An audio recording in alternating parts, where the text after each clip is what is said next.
सप्तमेषु श्रेयध्वम् सप्तमाष्टमेषु श्रेयध्वम् अष्टमानवमेषु श्रेयध्वम् नवमादशमेषु श्रेयध्वम् दशमा एकादशेषु श्रेयध्वम् एकादशाद्वादशेषु श्रेयध्वम् अष्टादशेषु श्रेयध्वम् अष्टादश एकादशेषु श्रेयध्वम् एकान्नविपुंसाविपुंसेषु श्रेयध्वम् विपुंसा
సార్థకం కావాలంటే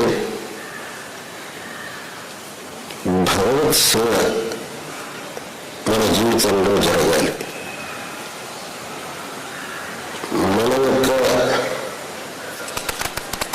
శరీరంలో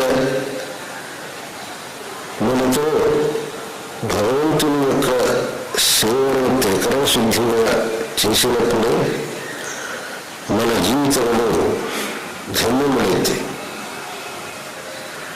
భగవంతుడు సర్వవ్యాపి. ఆ భగవంతుడు ఒకడే. అయినా భక్తులను అనుగ్రహించుటకు భగవంతుడు అనేక రూపములను గ్రహించాడు అని శాస్త్రం చెబుతున్నది. అలా భక్తానుగ్రహం కోసం భగవంతుడు స్వీకరించిన రూపాల్లో శ్రీరామావతారం చాలా విశిష్టమైనటువంటిది. భగవంతుడు మిగిలిన అవతారాల్లో దుష్ట సంహారం, శిష్ట పరిపాలనం చేశాడు. రామావతారంలో విశేషం ఏంటంటే ఆ దుష్ట సంహారం, శిష్ట పరిపాలనం మాత్రమే కాకుండా స్వయంగా ధర్మాన్ని ఆచరించి చూపాడు. ప్రతి ఒక్కడికి శ్రీరామచంద్రుడు ఆదర్శ మూర్తి అయినాడు. ఆ శ్రీరామచంద్రుడి యొక్క గుణగణాన్ని వర్ణించడం ఎవరికీ శక్యం కాదు. అటువంటి సమస్త సద్గుణమూర్తి అయినటువంటి ఆ శ్రీరామచంద్రుడు సమస్త మానవాళికి ఉపాస్యుడు, ఆరాధనీయుడు, ఆదర్శ పురుషుడు అని ఉన్నాడు. శ్రీరామచంద్రుని యొక్క పవిత్ర చరిత్రను వాల్మీకి మహర్షి శ్రీమద్ రామాయణంలో తెలియజేశారు.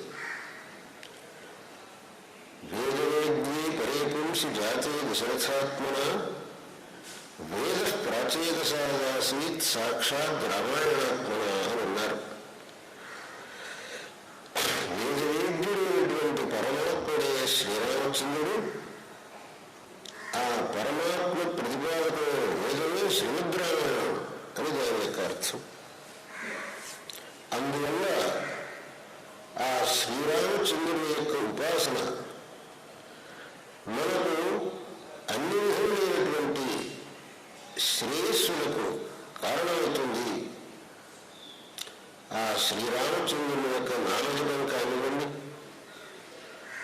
ఆ శ్రీరామచంద్రుని పూజ కానివ్వండి, శ్రీమద్రామాయణ పారాయణం కానివ్వండి, ఆ శ్రీమద్రామాయణ కథా ప్రవచనం కానివ్వండి, తత్శ్రవణం కానివ్వండి, ఇవన్నీ కూడా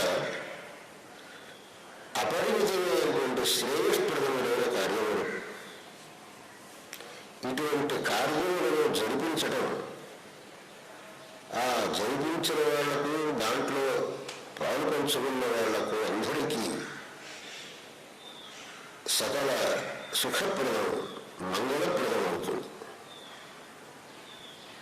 గుంటూరులో పోలిశెట్టి శ్రీహరిప్రసాదరావు గారు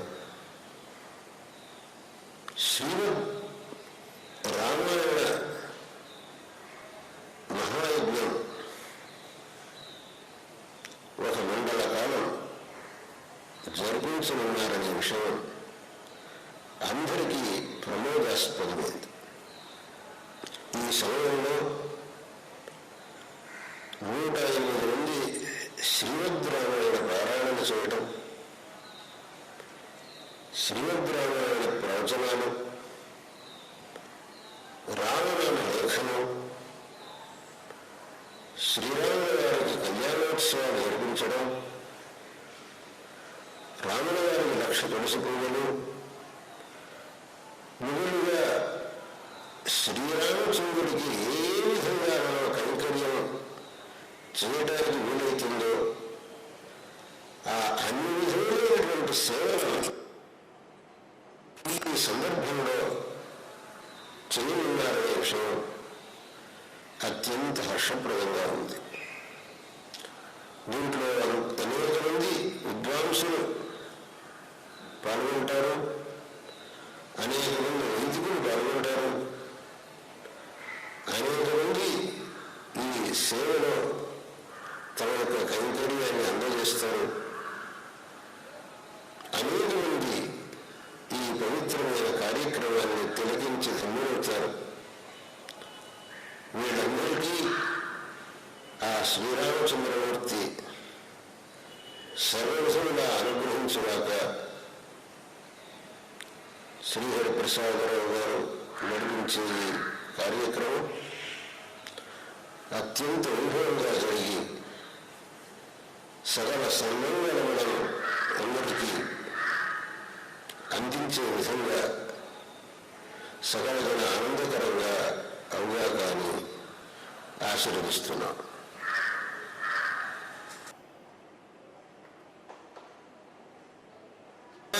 గురుదేవో మహేశ్వరః గురు సాక్షాత్ పరం బ్రహ్మ తస్మై శ్రీ గురవే నమః.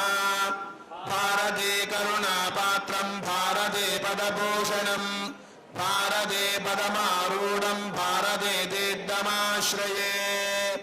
ఆపదామపాత్తారం దాతారం సర్వసంపదాం లోకాభిరామం శ్రీరామం భూయో భూయో నమామ్యహం. రామాయ రామభద్రాయ రామచంద్రాయ వేదసే రఘునాథాయ నాథాయ సీతాయ పతయే నమః. వైదేహీ ఈ భక్తులందరూ రాసినటువంటి రామాయణం, ఆ రామనామం అందులో నిక్షిప్తం చేస్తాం. ఆ శక్తి ఎల్లకాలంలోనూ అక్కడికి వచ్చి సందర్శించినటువంటి అందరికీ కూడా ఎంతో శ్రేయస్సు కలిగిస్తుంది కనుక ఆ కార్యక్రమం చేస్తున్నాం. అదేవిధంగా ప్రతిరోజు కూడా విద్యార్థుల చేత దాసరథి శతకం రామచంద్రమూర్తి వారి సన్నిధానంలో విన్నవించడం జరుగుతుంది. సంక్షేప రామాయణం, బాలకాండలో వచ్చేటువంటి సంక్షేప రామాయణం కూడా ప్రతినిత్యం పారాయణ జరుగుతుంది. అదేవిధంగా నామరామాయణం పారాయణ జరుగుతుంది. ఈ కార్యక్రమాలన్నీ కూడా అందరూ తిలకించాలి.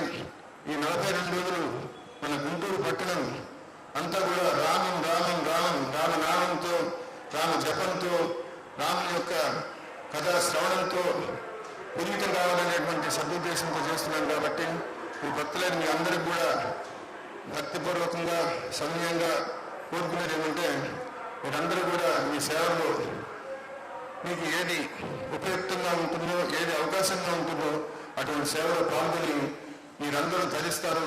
మీ కుటుంబాలందరూ కూడా సుఖ సంతోషంతో వర్ధిల్లాలని చెప్పి మా శృంగేరి శారదాపేట గుంటూరు శాఖ తరఫున మిమ్మల్ని అందరినీ అభ్యర్థిస్తున్నాను. తర్వాత శ్రీ గురువు గారి ప్రవచనం ప్రారంభం చేసే ముందు హైదరాబాద్ నగరం నుంచి గురువు గారికి ఆప్తులు, వారు ఎక్కడ ప్రవచనాలు చేస్తున్నా ఏమాత్రం అవకాశం ఉన్నా తప్పకుండా దాంట్లో పాల్గొనేటువంటి మహానుభావులు శ్రీ విజయ్ కుమార్ గారు ఇక్కడ వచ్చినారు. వారిని శ్రీ పూజ్య గురువులు చాగంటి కోటేశ్వర గారి పుష్పమాలార్పణ చేయవలసిందిగా కోరుకుంటున్నాను.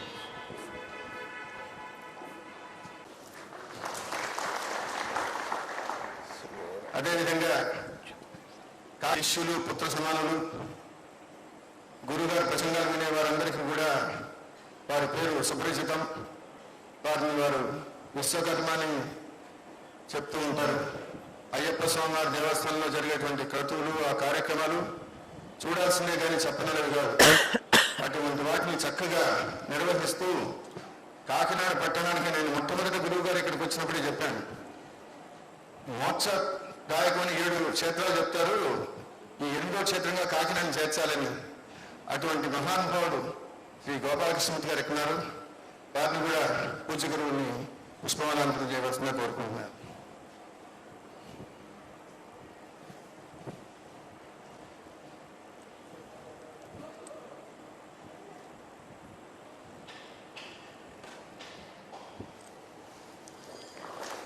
చాలా సంతోషం గోపాలకృష్ణ గారు. అదేవిధంగా ఇంకొక మహానుభావుడు ఎప్పుడు గురువుగారికి ఎటువంటి సేవ చేసే అవకాశం లేదు. నాకు కుమారుడితో సమానం ప్రసాద్ బాబుని వచ్చి గురువు గారికి పుష్పమాలార్పణ చేయవలసిందిగా కోరుకుంటున్నాను.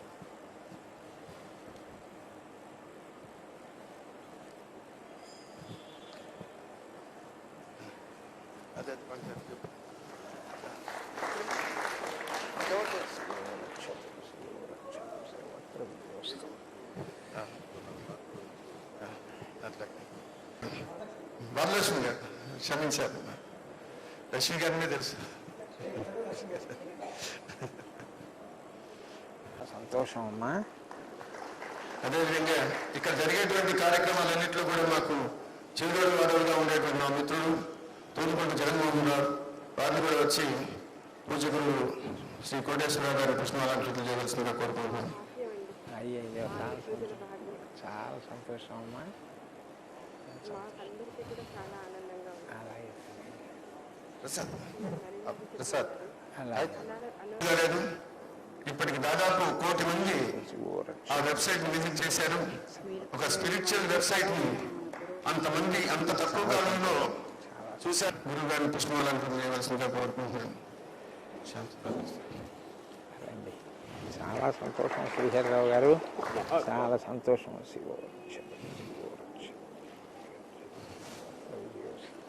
ప్రశంసించకూడదు కానీ ఏ తండ్రి అయినా గొప్పగా ఫీల్ అయ్యేటువంటి ఒక వ్యక్తి నా కుమారుడు శ్యామ్ సుందర్. చిన్నవాడైనా భక్తిలో నన్ను మించినవాడు. వాడిని కూడా వచ్చి గురువులు పుష్పమాలార్పణ చేసి వారి ఆశీర్వాదం పొందవలసిందిగా కోరుకుంటున్నాను.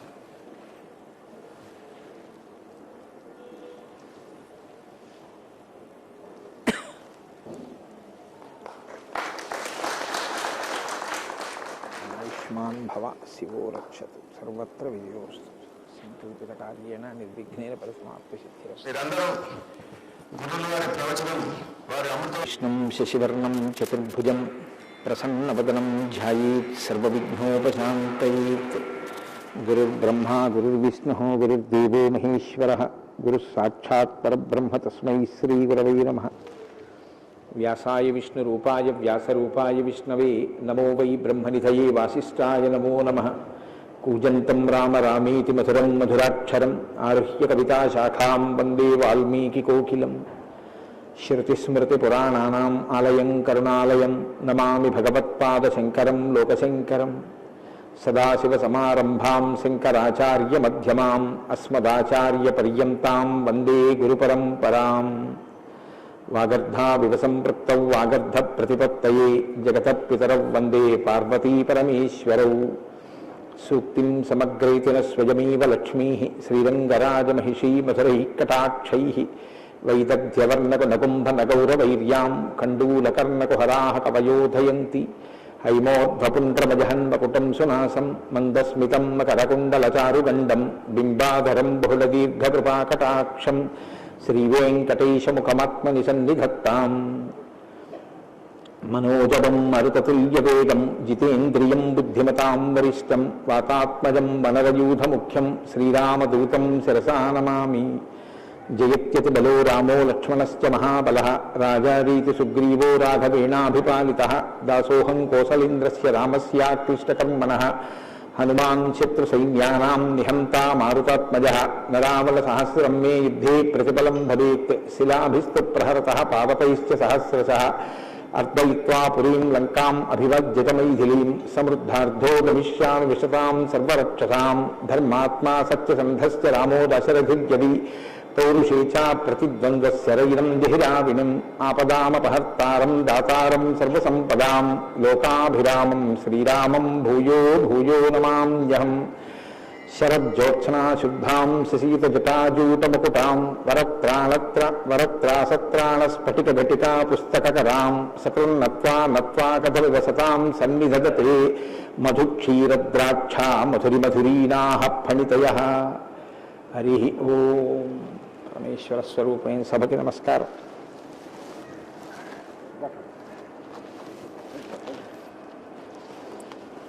శంకర భగవత్పాదుల చేత ప్రతిష్ఠించబడినటువంటి భారతదేశం 4 మూలలా ఉన్నటువంటి 4 పీఠాలలో సార్వభౌమ పీఠంగా పరిగణింపబడినటువంటి దక్షిణ భారతదేశంలోని శృంగగిరి పీఠానికి ఆధ్వర్యం వహిస్తున్న పూజ్యపాదులు శ్రీ శ్రీ శ్రీ భారతీ తీర్థస్వామి వారి యొక్క దివ్యమైనటువంటి సందేశంతో ప్రారంభమై వారి యొక్క అనుగ్రహ ఆశీస్సులతో ప్రారంభమైన ఈ శ్రీరామాయణ యజ్ఞ కార్యక్రమంలో 42 రోజుల పాటు 7 రోజులు ఒక కాండ చొప్పున 6 కాండలు 6 ఏళ్ళు 42 రోజులలో పూర్తి చేసి చిట్ట చివర పట్టాభిషేకం వరకు శ్రీరామాయణాన్ని సంపూర్ణంగా ప్రవచనం చేసేటటువంటి భాగ్యం నాకు కలగడం పరమేశ్వరుని యొక్క నిర్హేతుక కృపాకటాక్ష వీక్షణంగా భావన చేస్తున్నాను.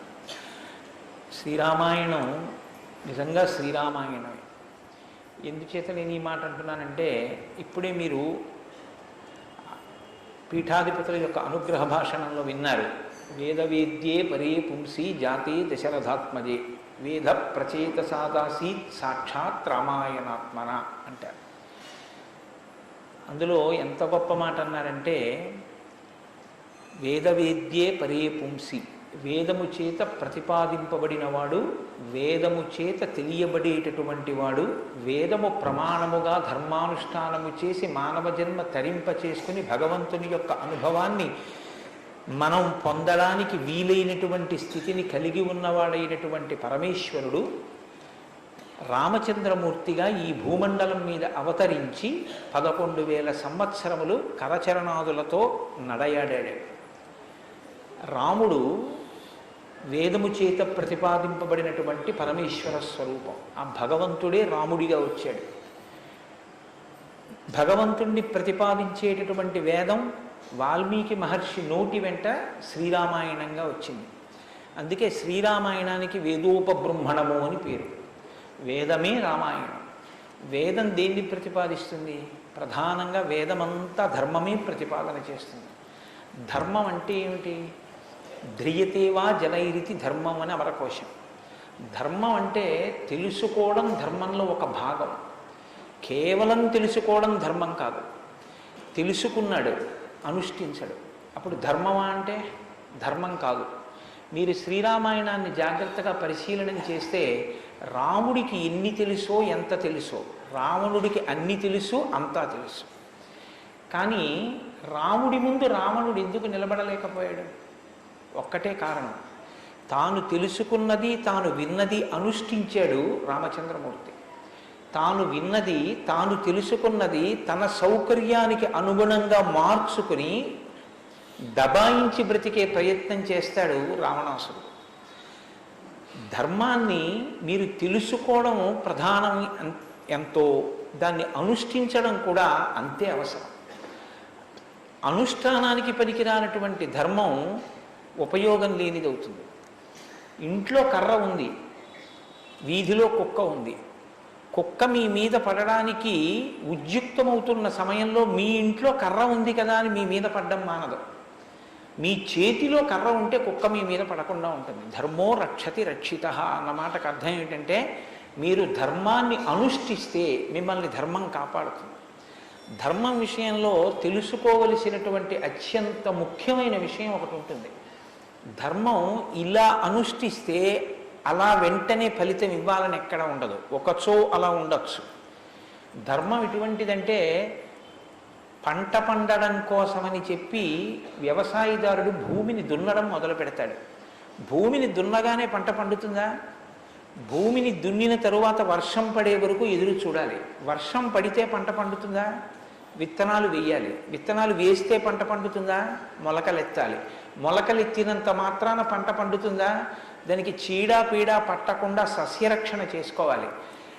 6 గాలము శ్రమిస్తే చిట్ట చివర ఆ పంట బాగా చేతికొచ్చి ఫలసాయాన్ని ఇస్తుంది. అప్పుడు కోత కోసి తెచ్చి పొలం గట్టున వేసి బస్తాలకెత్తి ఇంటికి తీసుకెళ్ళి దాచుకునే పర్యంతము పండిన పంట మీ చేతికి వచ్చింది అని నమ్మకంగా చెప్పడం సాధ్యం కాదు. ధర్మం కూడా అంతే. ఇవాళ మీరు ధర్మం చేశారు అని వెంటనే ఫలితం ఇవ్వదు. అధర్మం కూడా అంతే.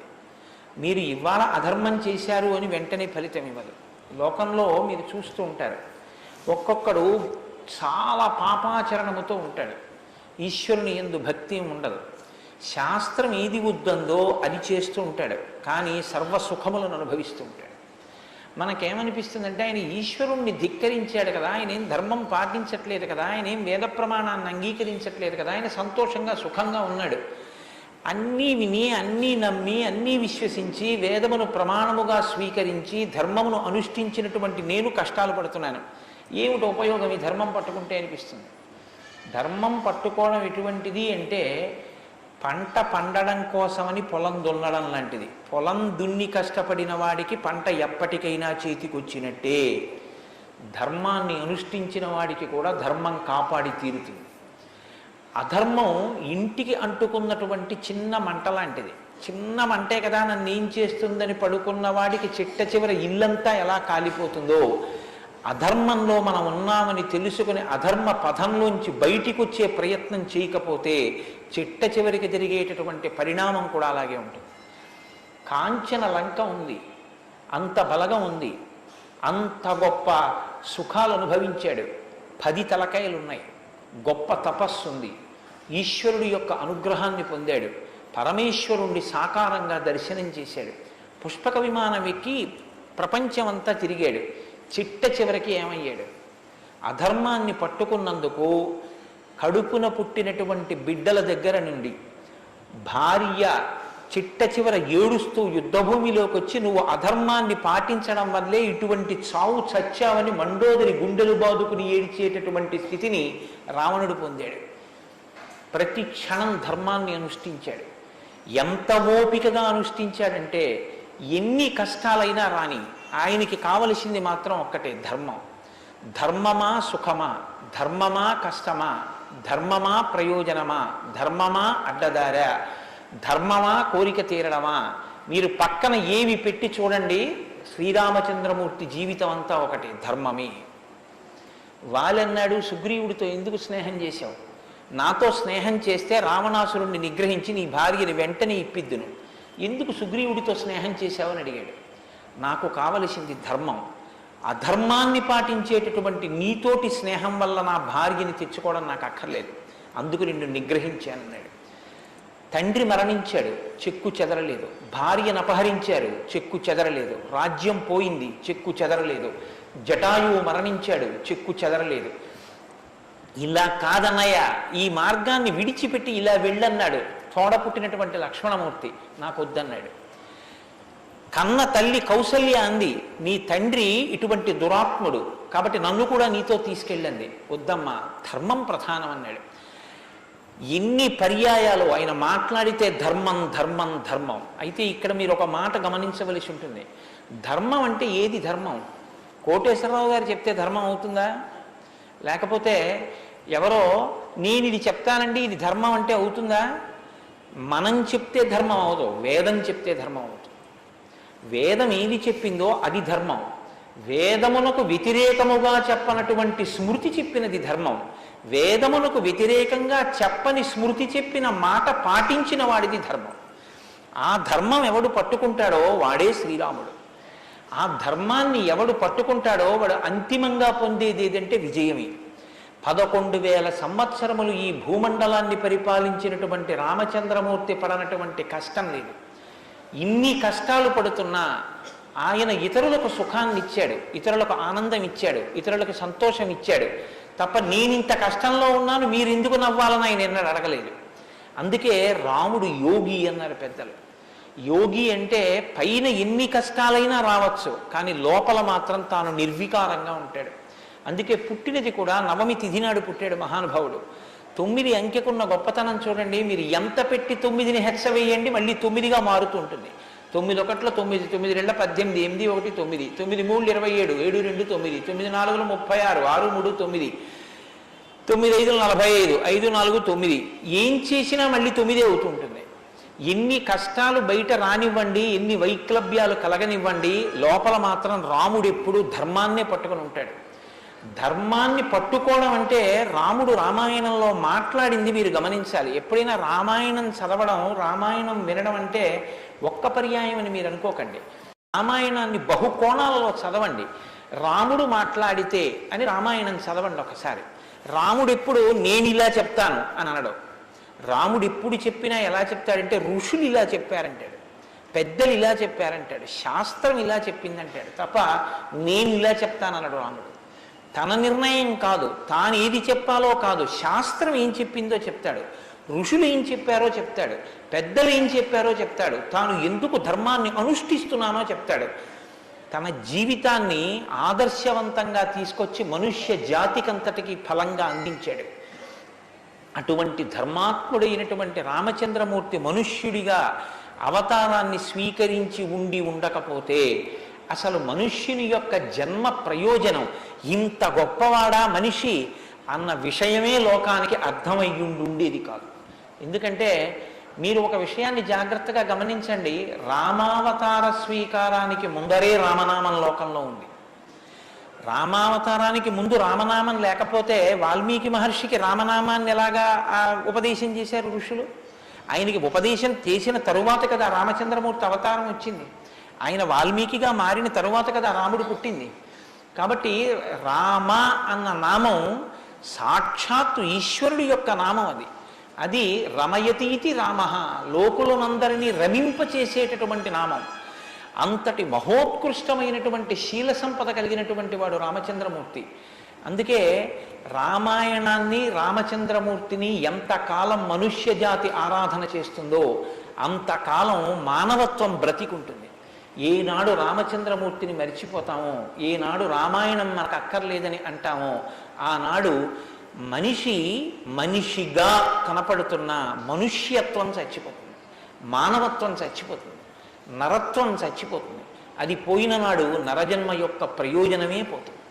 అందుకే మీరు చూడండి, విష్ణువు దశావతారములను స్వీకరించారు. వేదోద్ధారణ, మందరాభరణ, పృథ్వీధర్మ నిర్మాణ, ప్రహ్లాదత్రాణ, బలిప్రతారణ, నృపాహంకార నిర్వాపన, వైదేహీ రమణ, ధనంజయ జయ వ్యాపార పారీణ, క్షోణీ దివ్యత్కరుణ, తమోహరణ, తండ్రి వెంకటేశ ప్రభో. ఇన్ని అవతారాలు స్వీకరించినా ఆ అవతార పరిసమాప్తి అయిపోయిన తరువాత మనం పిలిస్తే ఇక లక్ష్మీనారాయణులని పిలుస్తాం. ఒక వామనమూర్తి అవతార పరిసమాప్తి అయిపోయింది, ఏమంటాం? లక్ష్మీనారాయణులు. ఒక పరశురాముడు, లక్ష్మీనారాయణులు. ఒక మత్స్యావతారం, లక్ష్మీనారాయణులు. ఒక్క సీతారాముల అవతారంలో మాత్రం యుగాలు మారిపోయినా ఆ అవతారాన్ని సీతారాములని పిలుస్తాం. భార్యాభర్తలు ఎలా బతకాలో నేర్పినటువంటి అవతారం రామావతారం. అన్నదమ్ములు ఎలా బతకాలో నేర్పిన అవతారం రామావతారం. తండ్రి కొడుకులు ఎలా బతకాలో నేర్పిన అవతారం రామావతారం. ఒక ఉద్యోగి యజమాని ఎలా బతకాలో నేర్పిన అవతారం రామావతారం. చిట్ట చివరికి ఎంత కష్టం కడుపులో ఉన్న రాజారాముడిగా సింహాసనం మీద కూర్చోవలసి వస్తే ప్రజల్ని కన్నబిడ్డల్లా పరిపాలించగలిగినటువంటి ధర్మాన్ని నిలబెట్టుకోగలిగినటువంటి సంపూర్ణత్వాన్ని సంతరించుకున్నటువంటి మనుష్య స్థితిని పొందిన అవతారం రామావతారం.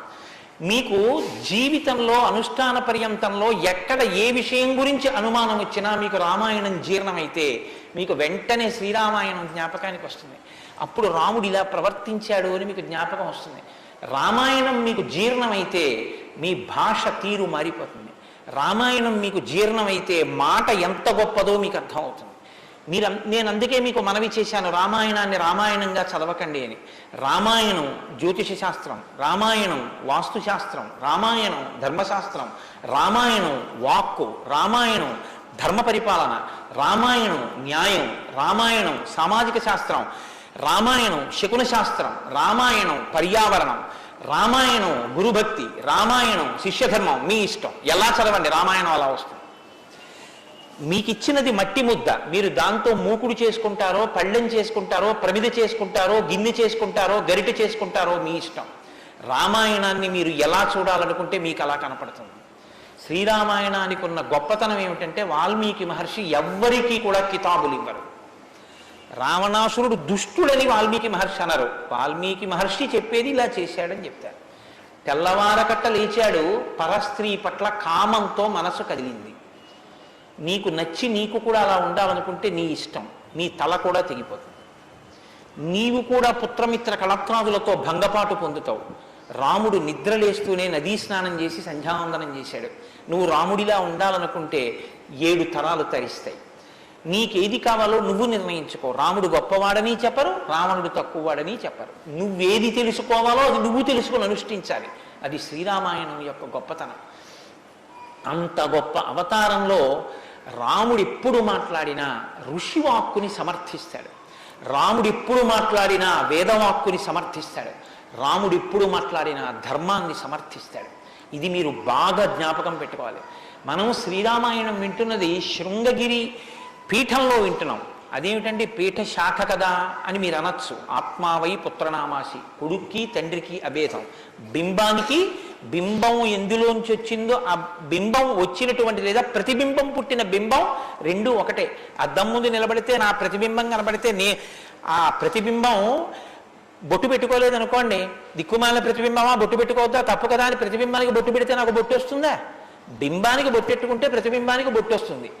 బింబానికి ప్రతిబింబానికి తండ్రికి కొడుక్కి గురువుకి శిష్యుడికి అభేదమైతే గుంటూరు శృంగగిరి పీఠ శాఖకి ఎక్కడో కర్ణాటక రాష్ట్రంలో ఉన్న శృంగగిరి పీఠానికి నా దృష్టిలో అభేదం.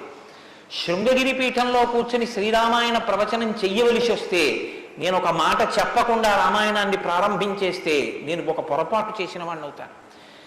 ఇన్ని పీఠాల్ని స్థాపించినటువంటి శంకర భగవత్పాదులు అవతార పరిసమాప్తి చేస్తూ ఒక మాట చెప్పారు. వేదో నిత్యమధీయతాం తదుదితం కర్మస్వనుష్ఠీయతాం. ప్రతిరోజు వేదం చదువుకో.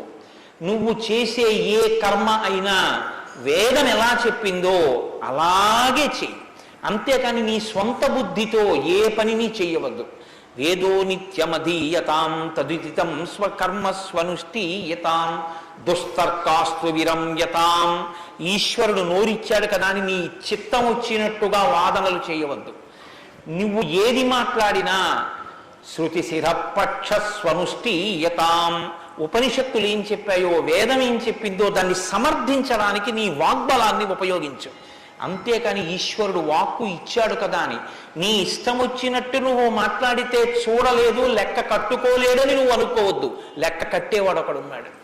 మీరు చూడండి, 84 లక్షల జీవరాశులు ఈ ప్రపంచంలో ఉన్నాయి. 84 లక్షల జీవరాశుల్లో 83,99,999 జీవరాశులకు వాక్కు లేదు. ఒక్క నరజన్మకే వాక్కు ఉంది. మళ్ళీ ఈ నరజన్మలో కొంతమంది మాత్రమే ఆ మాట చెప్పగలరు. కొంతమంది నరులుగా జన్మించిన నోరు విప్పి రామా అని గట్టిగా అనరా అంటే రామా అని అనలేరు. అది వారి దురదృష్టం. కానీ మనం భగవన్నామమును పలకగలం. భగవన్నామం పలికి తరించగలిగినటువంటి భాగ్యం మనకుంది. హరునకు విభీషణున కద్రిజకున్ తిరుమంత్రనాదమై కరికి నహల్యకున్ ద్రుపదకన్యకు నాత్తి హరించు చుట్టమై బరగిన ఎట్టి నీ పతితపావన నామము నాదు జిహ్వపై నిరంతరము నటింపచేయుమి కదా చరది కరుణాపయోనిధి అని వేడుకున్నాడు గోపరాజు గారు. నాకేం అక్కర్లేదయ్యా స్వామి, నీ నామం నా నాలుక మీద నర్తింపచేయవయ్యా చాలన్నాడు. పవి పుష్పంబగు అగ్ని మంచగు నాకోపారం భూమిస్థలంబగు శత్రుండతిమిత్రుడవు విషము దివ్యాహారమౌ నిన్నగా అవనీమండలి లోపలం శివ శివేచ్ఛాభాషణోల్లాసకిన్ శివ నీ నామము సర్వవస్యకరమౌ శ్రీకాళహస్తీశ్వర. నాకు నీ శివనామం నా నాలుక మీద నర్తించాలని కోరుకున్నాడు ధూర్జటి. భగవన్ నామం చెప్పుకుంటే చాలని ఆ నామ ఉన్నందుకు వెంపర్లాడారు. అంత్యకాలమునందు ఆయాసమును నిన్ను తలుచునో తలపనో తలతునిపుడి నరసింహ నరసింహ నరసింహ లక్ష్మీచ దానవంతక కోటి భానుతేజ గోవింద గోవింద గోవింద సర్వేశ పన్నగాధిపశాయి పద్మనాభ అని 2 చేతులిచ్చి నమస్కారం చేసి చిట్ట చివర ప్రాణం పోయేటప్పుడు ఆవేళ యమదూతల అగ్రహంబున వచ్చి ప్రాణముల్ పెకలించి పట్టునప్పుడు కపవాత పైత్యముల్ కప్పగా శ్రమచేత కంపముద్భవమంది కష్టపడుచు నారాయణాయంచు నా జిహ్వతో నిన్ను పిలుతునో శ్రమచేత పిలువలేనో నాటికిపుడి నీ నామస్మరణ చేతు చెవినిడవయ్య భూషణ వికాస శ్రీధర్మపుర నివాస దుష్ట సంహార నరసింహ దురిత దూరాన్ని గుండెలు బాదుకున్నాడు నరసింహశతకర్త. ఆ భగవన్ నామం పలికేటటువంటి భాగ్యం ఉన్న ఏకైక ప్రాణి సృష్టిలో కేవలం మనుష్యుడే. అటువంటి మనుష్యుడికి ఇచ్చినటువంటి అదనపు వరం భగవత్ కథాశ్రవణం. ఈశ్వర కథ వినగలడు.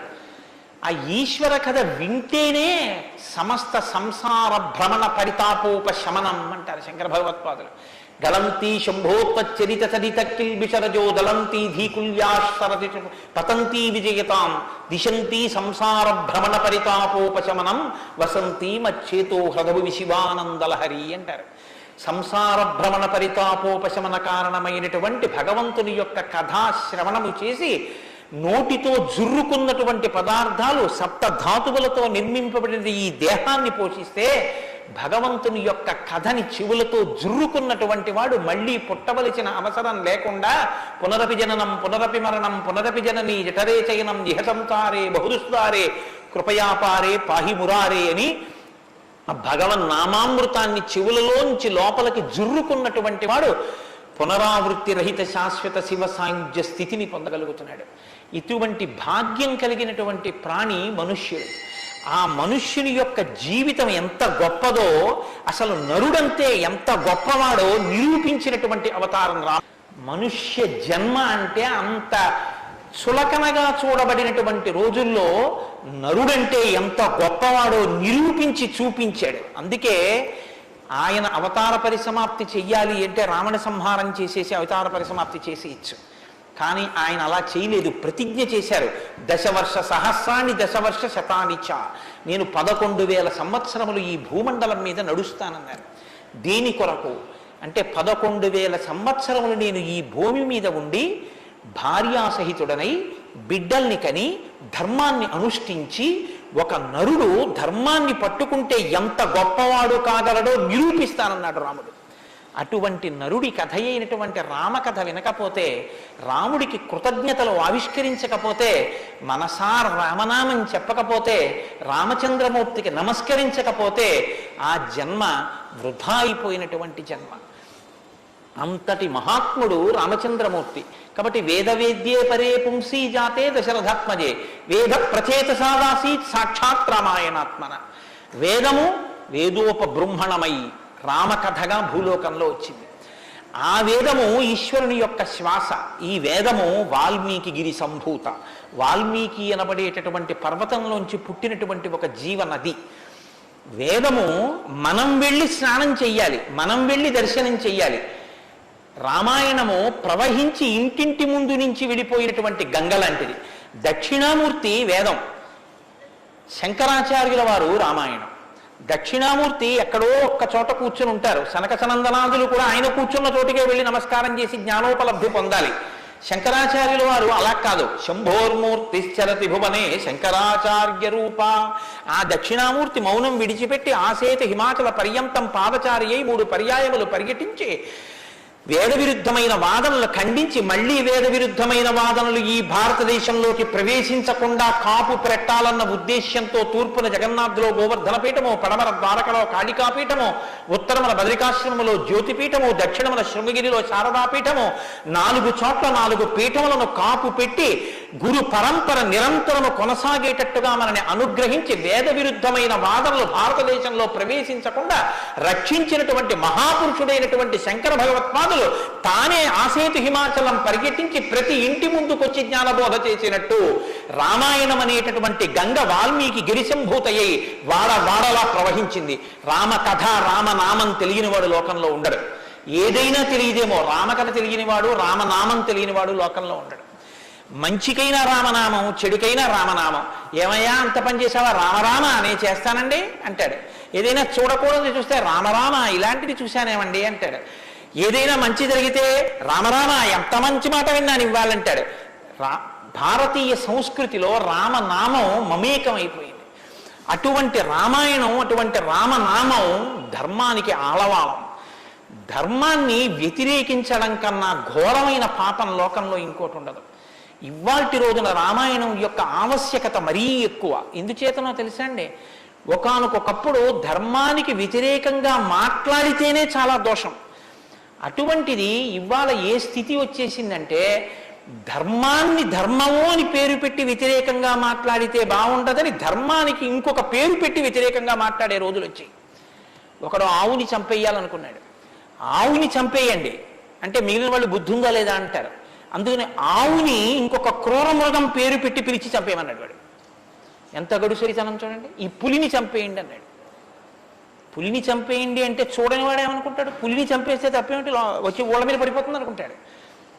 అది పావుని చంపేయండి అన్నాడు. విన్నవాడు పావు అనుకున్నాడు, కనదు ఆవు. ఆవుని చూపించి పావుని చంపేయండి అన్నాడు. వాడికి తెలియదా ఇది ఆవు అని? తెలుసు. మరి ఆవుని చంపేయండి అని ఎందుకండ అంటే ఆవుని చంపేయండి అంటే ఆవుని చంపడం ఏమిట్రా అంటారని పావుని చంపేయండి అన్నాడు. తెలిసి ధర్మాన్ని ఆచరించకండి అంటే జనం తిరగబడతారని మూఢ విశ్వాసాల జోలికి వెళ్ళకండి అంటున్నాడు. పేరు మార్చారు కానీ వ్యవస్థని ధర్మానికి దూరం చేస్తున్నారు. ఆ స్థితి నుంచి మనం రక్షింపబడాలంటే మనకున్న ఆధారం ఒక్కటే, శ్రీరామాయణాన్ని వినాలి, శ్రీరామాయణాన్ని బాగా తెలుసుకోవాలి, శ్రీరామాయణాన్ని తరచి తరచి గమనించాలి. రామాయణం మనకి తెలుసున్న రామకథే కదా అనుకోకండి. నేను మీకు యథార్థం మనవి చేస్తున్నాను. మీరు రామాయణాన్ని ఎన్ని మాటలు చదవండి, ఎన్ని మాటలు వినండి, మీకు రామాయణం కొత్త కోణంలో ప్రకాశిస్తుంది, రామాయణం కొత్త కోణంలో భాషిస్తుంది. అంత గొప్ప రామాయణం. సరే నువ్వు చెప్పేది రామాయణం కదా, రామాయణం గురించి ఎందుకు అంతసేపు చెప్తావు? మేము ఎదర వింటాం కదా రామాయణం, అసలు నువ్వు రామాయణం ప్రారంభం చెయ్యి అని మీరు అంటారు. నాకు తెలుసు. శ్రీరామాయణ ప్రారంభం ఎక్కడ జరిగింది అంటే తపస్వాధ్యాయ నిరతం తపస్వీ వాగ్విదాం వరం నారదం పరిపప్రచ్చర్ వాల్మీకి మునిపుంగవం అన్నారు. ఒకానొక నాడు వాల్మీకి మహర్షి తన ఆశ్రమంలో ఉన్నారు. నారద మహర్షి వచ్చారు. నారద మహర్షి వస్తే వచ్చిన నారద మహర్షి ఎటువంటి వారో చెప్తున్నారు. మొదట ఏదో నారదుడు వచ్చారు, వాల్మీకి అడిగారు, అది కాదు ఆ శ్లోకం. మీరు ఆ శ్లోకాన్ని చాలా జాగ్రత్తగా గమనించాలి. ఎటువంటి నారదుడు ఎటువంటి వాల్మీకి మహర్షి ఆశ్రమానికి వచ్చారట? తపస్వాధ్యాయ నిరతం తపస్వి వాగ్విదాం వరం నారదం పరిపప్రచ్చర్ వాల్మీకిర్ మునిపుంగవం. ఈ శ్లోకం నేను చెప్పే ముందు మీతో ఒక మాట నేను మనవి చెయ్యాలి. వాల్మీకి మహర్షి ఆశ్రమానికి నారదుడు వచ్చి సంక్షేప రామాయణం చెప్పిన తరువాత కదా రామాయణం ప్రచారంలోకి వచ్చింది. వాల్మీకి మహర్షి ఆశ్రమానికి నారద మహర్షి వచ్చిన తరువాత రామాయణాన్ని ఎవరికి నేర్పారు? ఆయన రచన చేసి మొట్టమొదట ఎవరికి నేర్పి ఉండాలి? ప్రవాహము అంటే ఎవరి ద్వారానో వెళ్ళాలి కదా. అది మొట్టమొదట లోకంలో దాన్ని ప్రచారం ఎవరితో ప్రారంభమైంది? వాల్మీకి రామాయణ రచన చేసి ఎవరికి నేర్పారు? వాల్మీకి రామాయణ రచన చెయ్యగానే నేర్పిన మొట్టమొదటి శిష్యులు లవకుశులు. లవకుశులకి మొట్టమొదట రామాయణం నేర్పుంటే సీతమ్మ వాల్మీకి ఆశ్రమంలో ఉందా లేదా? ఉంది. వాల్మీకి ఆశ్రమంలోకి సీతమ్మ వచ్చి లవకుశులు పెద్దవాళ్ళై గురువు గారి దగ్గర శ్రీరామాయణాన్ని ఉపదేశం పొందడానికి యోగ్యమైనంత వయస్సు వచ్చేసిన తరువాత నారద మహర్షి వచ్చారు. వచ్చి సంక్షేప రామాయణం చెప్పారు. అప్పటి వరకు రామాయణం లేదు లోకంలో, అంతే. ఎందుకంటే తర్వాత కదా వాల్మీకి రచించారు సంక్షేప రామాయణం విన్నాక. కాబట్టి ఇప్పుడు రామాయణ కథ ఏ స్థాయిలో ఉంది, ఏ స్థితి దగ్గర ఉంది రామాయణ రచన మొదలయ్యేప్పటికీ? రామాయణం పూర్తయిపోయే స్థితిలో ఉంది. రామాయణం పూర్తయిపోయే స్థితిలో రామాయణ రచన ప్రారంభమైంది. ఇది మీరు గమనించాలి. రామచంద్రమూర్తి పుట్టక ముందు రామాయణాన్ని రచించలేదు వాల్మీకి. రామచంద్రమూర్తి పట్టాభిషేక పూర్వం రామాయణ రచన జరగలేదు. రామాయణ రచన ఎప్పుడు జరిగినట్టు? రామచంద్రమూర్తి పట్టాభిషేకం చేసుకుని సీతమ్మ తల్లిని అడవులలో విడిచిపెట్టి, అడవులలో ఉన్న సీతమ్మని వాల్మీకి మహర్షి తన కుటీరానికి తీసుకెళ్లి లవకుశులు జన్మించి వాళ్ళు పెరిగి పెద్దవాళ్ళై యోగ్యులై విద్యాభ్యాసం చేసి సంగీత విద్యలో మంచి నిష్ణాతులై వాల్మీకి మహర్షి రచించిన రామాయణాన్ని బోధ చేస్తే నేర్చుకుని లోకంలో ప్రచారం చెయ్యగలిగినంత వయస్సు వాళ్ళు వచ్చిన తరువాత నారద మహర్షి వచ్చారు అక్కడికి. అలా ఎందుకు జరగాలి అంటే, వచ్చినటువంటి మహానుభావుడు రామచంద్రమూర్తిగా వచ్చాడు, మనుష్యుడిగా నడిచి చూపించేశాడు. అప్పటికే 11,000 సంవత్సరాలు ఇంచుమించు పూర్తయిపోతున్నాయి. జరిగిన కథ జరిగిపోయింది. జరిగిన కథ జరిగిపోయిన తర్వాత ఇప్పుడు వచ్చాడు నారదుడు. ఇప్పుడు జరిగిపోయిన కథలో అడుగు తీసి అడుగు వేస్తే ధర్మం రామాయణంలో. అడుగు తీసి అడుగేస్తే ఎంత కథ చెప్పాలండి నారదుడు వాల్మీకి మహర్షికి? రాముడు పుట్టుక ముందు దగ్గర నుంచి చాలా కష్టపడి రాముడు ఇలా మాట్లాడాడు, రాముడు అలా మాట్లాడాడు, సీతమ్మ రాముడి దగ్గరికి ఇలా వెళ్ళింది, దశరథ మహారాజు గారి దగ్గరికి రాముడు ఇలా వెళ్ళాడు, రాముడు కౌశల్య దగ్గరికి ఇలా వెళ్ళాడు, రాముడితో ఇలా మాట్లాడాడు, ఇవన్నీ నారదుడు చెప్పాలి. నారదుడు ఎలా చెప్పగలడు? చెప్పగలడు. సర్వజ్ఞుడు, మహానుభావుడు, గురుస్వరూపం కాబట్టి చెప్పగలడు. కానీ అలా చెప్తూ వెడితే రామాయణం ఎవరు చెప్పినట్టు అవుతుంది? నారదుడు చెప్పింది వాల్మీకి రాసింది అవుతుంది. మరి వాల్మీకి రామాయణ రచన చేశారని మనం ఎలా చెప్తున్నాం? ఒకటే కారణం, సంక్షేప రామాయణమే నారదుడు చెప్పాడు. కేవలం ఒక 100 శ్లోకాల దగ్గరలో రామకథని ఒక్కసారి అలా చిన్న మాల కింద అల్లి చెప్పి వెళ్ళిపోయాడంతే. మిగిలిన రామకథ రాముడు ఎలా కదిలాడో, ఎలా అడుగేశాడో, ఎలా నడిచాడో, ఎలా మాట్లాడాడో ఇవన్నీ వాల్మీకి మహర్షికి కనపడ్డాయి. ఎప్పుడు? అయిపోయాక కదండి. రాముడు పుట్టేశాక, రాముడు మాట్లాడాక, రాముడి పెళ్ళైపోయాక, రాముడు యుద్ధం చేశాక, రాముడు అప్పుడు సీతమ్మతో అంతఃపురంలో ఇలా మాట్లాడాడని వాల్మీకి తెలిసింది. ఎలా తెలిసింది? 2 కారణాలతో తెలియాలి. రాముడు చెప్పాలి, 2 వాల్మీకి ఊహ చెయ్యాలి. రాముడు చెప్తే అన్నీ అలా ఏకాంతంలో తాను సీతమ్మతో మాట్లాడినవి కూడా చెప్తాడా? మర్యాదా పురుషోత్తముడైన వాడు.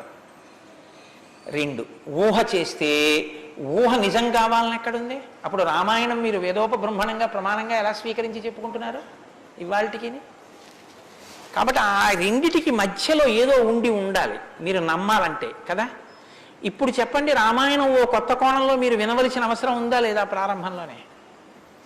కాబట్టి నారదుడు వచ్చాడు, వాల్మీకి చెప్పాడు, అంతే. వినకండి. ఎటువంటి నారదుడు వచ్చాడు, ఎటువంటి వాల్మీకి చెప్తున్నాడు, అసలు ఏ స్థితిలో ఉన్నారు ఇప్పుడు వాల్మీకి మహర్షి అంటే, సీతమ్మ తల్లి ఆయన ఆశ్రమంలో ఉంది. సీతమ్మ తల్లి ఊరట పొందడానికి కావలసిన వాతావరణం ఆశ్రమంలో ఉంది. ఆయన నిరంతరము కూడా తపస్వి అయి ఉన్నారు. తపస్వి అంటే కృచ్ఛత్యాంద్రాయణాది వ్రతములు చేసేటటువంటి వాడు. అంటే శుక్లపక్షంలో తిథులు పెరుగుతున్నప్పుడు ఒక్కొక్క ముద్ద పెంచుకుంటూ వెడతారు. పౌర్ణమికి పూర్తిగా భోజనం చేస్తారు. బహుళపక్షంలో ఒక్కొక్క ముద్ద తగ్గిస్తూ అమావాస్య వచ్చేటప్పటికి పూర్ణంగా ఆహారం విడిచిపెట్టేస్తారు. ఇలా విడిచిపెట్టి నిరంతరం వేదం చదువుకుంటూ వేదము చేత ప్రతిపాదింపబడిన పరమేశ్వర స్వరూపాన్ని ఇక్కడ అనుభవంలోకి తెచ్చుకునే ప్రయత్నం చేస్తారు. అహం బ్రహ్మాస్మి అంటే అది కదండి. శృంగగిరి పీఠానికి మహావాక్యం అహం బ్రహ్మాస్మి, నేనే ఈశ్వరుడును అన్న వాక్యాన్ని అనుభవపూర్వకం చేసుకోవాలి. దానికి వ్రతం అంతా, కర్మాచరణం. ఇప్పుడు ఈ కర్మాచరణం అంతా చేసి తపిస్తున్న వాల్మీకి దేని కొరకు తపిస్తున్నారు? బ్రహ్మముగా తనను తాను తెలుసుకొనుట కొరకు ప్రయత్నిస్తున్నారు. ఇప్పుడు యోగ్యమైన కాలం సిద్ధించింది. యోగ్యమైన కాలం సిద్ధిస్తే ఉపదేశం చెయ్యడానికి రావలసిన వాడు ఎవరు రావాలి? గురువుగారు రావాలి. గురువు గారి కన్నా మంగళస్వరూపం లోకంలో ఉంటుందా? ఇంకుండదు. అన్నిటికన్నా మంగళస్వరూపం ఏది అంటే గురువుగారే. గురువు గారి కన్నా గొప్పవాడు, గురువు గారి కన్నా అధికుడు లోకంలో ఉండడు. న గురురధికం న గురురధికం న గురురధికం ఇది శివశాసనత. గురువు కన్నా అధికుడి లోకంలో లేడు. మరి ఈశ్వరుడండి అని మీకు అనుమానం రావచ్చు. ఈశ్వరుడి కన్నా అధికుడు గురువే. ఎందువల్ల? అసలు గురువు లేకపోతే ఈశ్వరుడి యొక్క అస్తిత్వం ప్రకటనం కాదు.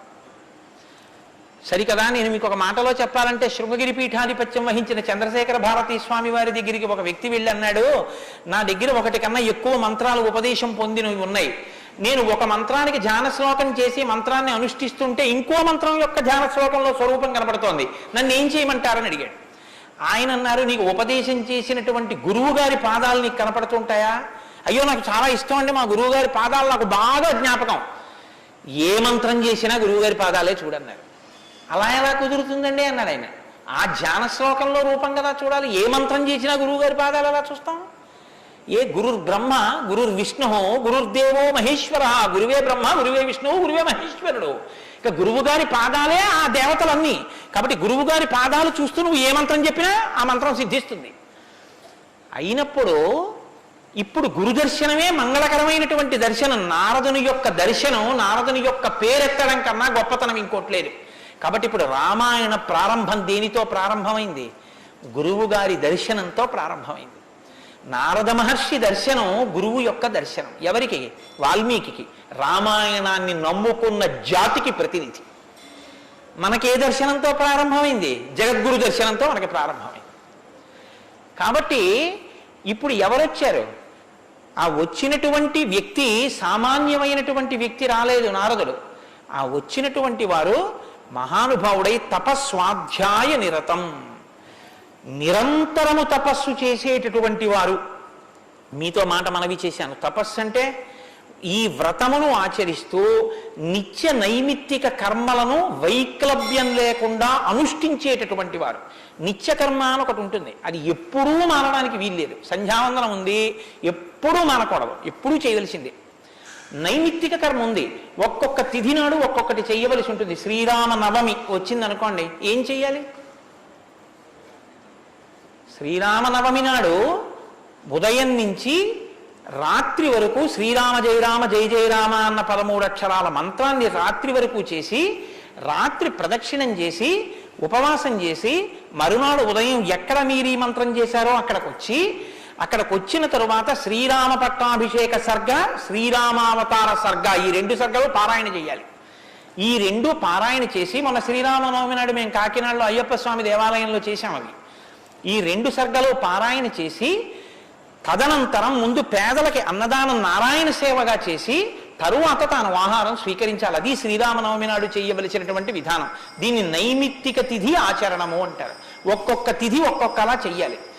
నిత్యకర్మ చేస్తూ, నైమిత్తిక తిథులను చేస్తూ, కృత్యచరాంద్రాయణాది వ్రతములను చేస్తూ, ఎప్పుడూ వేదాన్ని అలా చదువుకుంటూ, వేదము చెప్పినటువంటి హృదయాన్ని, వేదము చెప్పినటువంటి మంత్రములలో ఉన్న సారమును అవగతం చేసుకుని బ్రహ్మమును అనుభవంలోకి తెచ్చుకునేటటువంటి ప్రయత్నం చెయ్యడానికి ఉపకరణంగా ఈ శరీరాన్ని వాడుకుంటున్నవారు.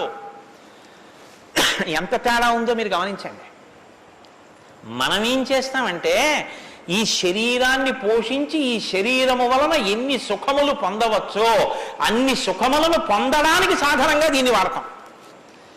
ఇది ఎందుకు అంటే, దీంతో అబ్బో ఎన్ని రుచులు చూస్తాడో, దీనికి ఎన్ని స్పర్శ సుఖాలు ఇస్తాడో, దీంతో ఎన్ని వినకూడనివి వింటాడో, దీంతో ఎన్ని పీల్చకూడనివి పీలుస్తాడో.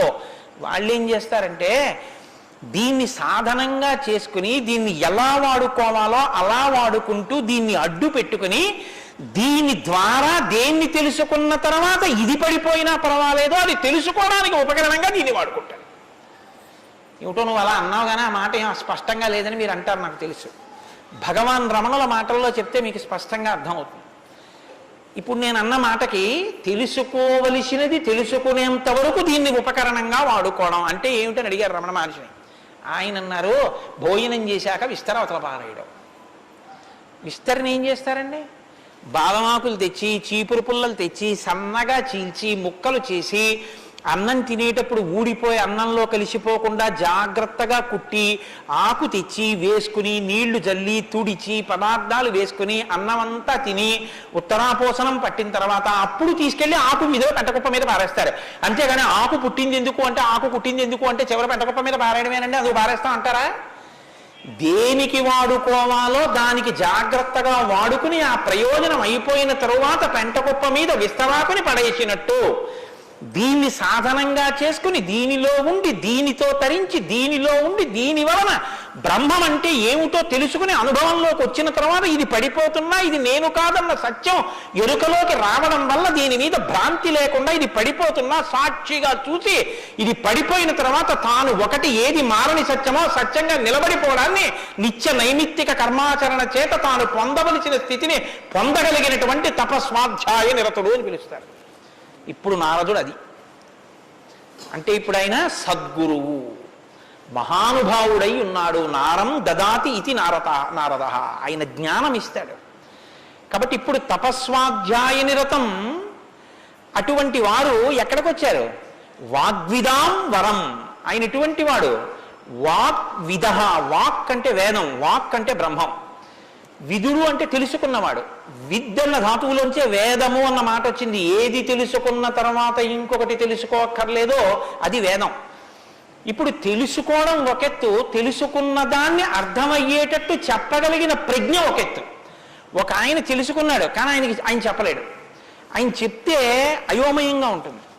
ఒక ఆయన స్పష్టంగా చెప్పగలడు, తాను అనుభవించాడు, అనుభవించిన దాని వైపుకి మిమ్మల్ని తిప్పగలడు, ఈ ప్రజ్ఞ ఉన్నవాడు. కాబట్టి వాగ్విదాం వరహ, బ్రహ్మమును బాగా తెలుసుకున్న వాళ్ళల్లో శ్రేష్ఠుడైన వాడు తాను తెలుసుకుని శిష్యుల్ని ఉద్ధరించడం కోసం కిందికి దిగొచ్చి మాట్లాడగలిగినటువంటి ప్రజ్ఞ కలిగిన వాడు. ఇటువంటి వాగ్విదాంవరం నారదం. అటువంటి నారదుణ్ణి ఎవరు ప్రశ్నించారు? ఇప్పుడు అడిగినవాడు వాల్మీకి మహర్షి. ఆయన ఎటువంటి వారు? తపస్వి, తపస్సు చేస్తున్నవారు. తపస్సు అంటే నేను మీకు ఇందాక చెప్పాను, బ్రహ్మమును తెలుసుకోవాలని తాపత్రయంతో ఉన్నటువంటి వారు, భావన వ్యగ్రతతో ఉన్నవారు. ఈయన నారదుణ్ణి అడిగారు. ఏమని అడిగారు? అయ్యా మీరు వచ్చారు, చాలా సంతోషం అండి, నాకు ఏ ఆపదలు రాకుండా మా అబ్బాయికి ఉద్యోగం వచ్చేటట్టు, నాకు సంతోషంగా ఉండేటట్టు, మా ఆశ్రమంలో ఆవులన్నీ ఎప్పుడు పాలిచ్చేట్టు చూడండి అని అడగలేదు. ఆయన ఒక చిత్రమైన ప్రశ్న ఒకటి వేశాడు. అది లోకంలో సాధారణంగా ఎవ్వరూ అడగని ప్రశ్న. అందుకని రామాయణం పుట్టింది, లేకపోతే రామాయణం పుట్టే అవకాశం లేదు. మీరు ఒకటి బాగా జ్ఞాపకం పెట్టుకోండి, జ్ఞానం ఎక్కడి నుంచి పుడుతుంది అంటే ప్రశ్న చక్కగా వెయ్యగలిగినటువంటి శిష్య ప్రజ్ఞలోంచి పుడుతుంది. నేను నారదం పరిపప్రచ్ఛ, పరిప్రశ్న చేశారు. ప్రశ్న అంటే అడగడం అండి. నేను ప్రశ్న వేశానండి అంటే అర్థం ఏంటి?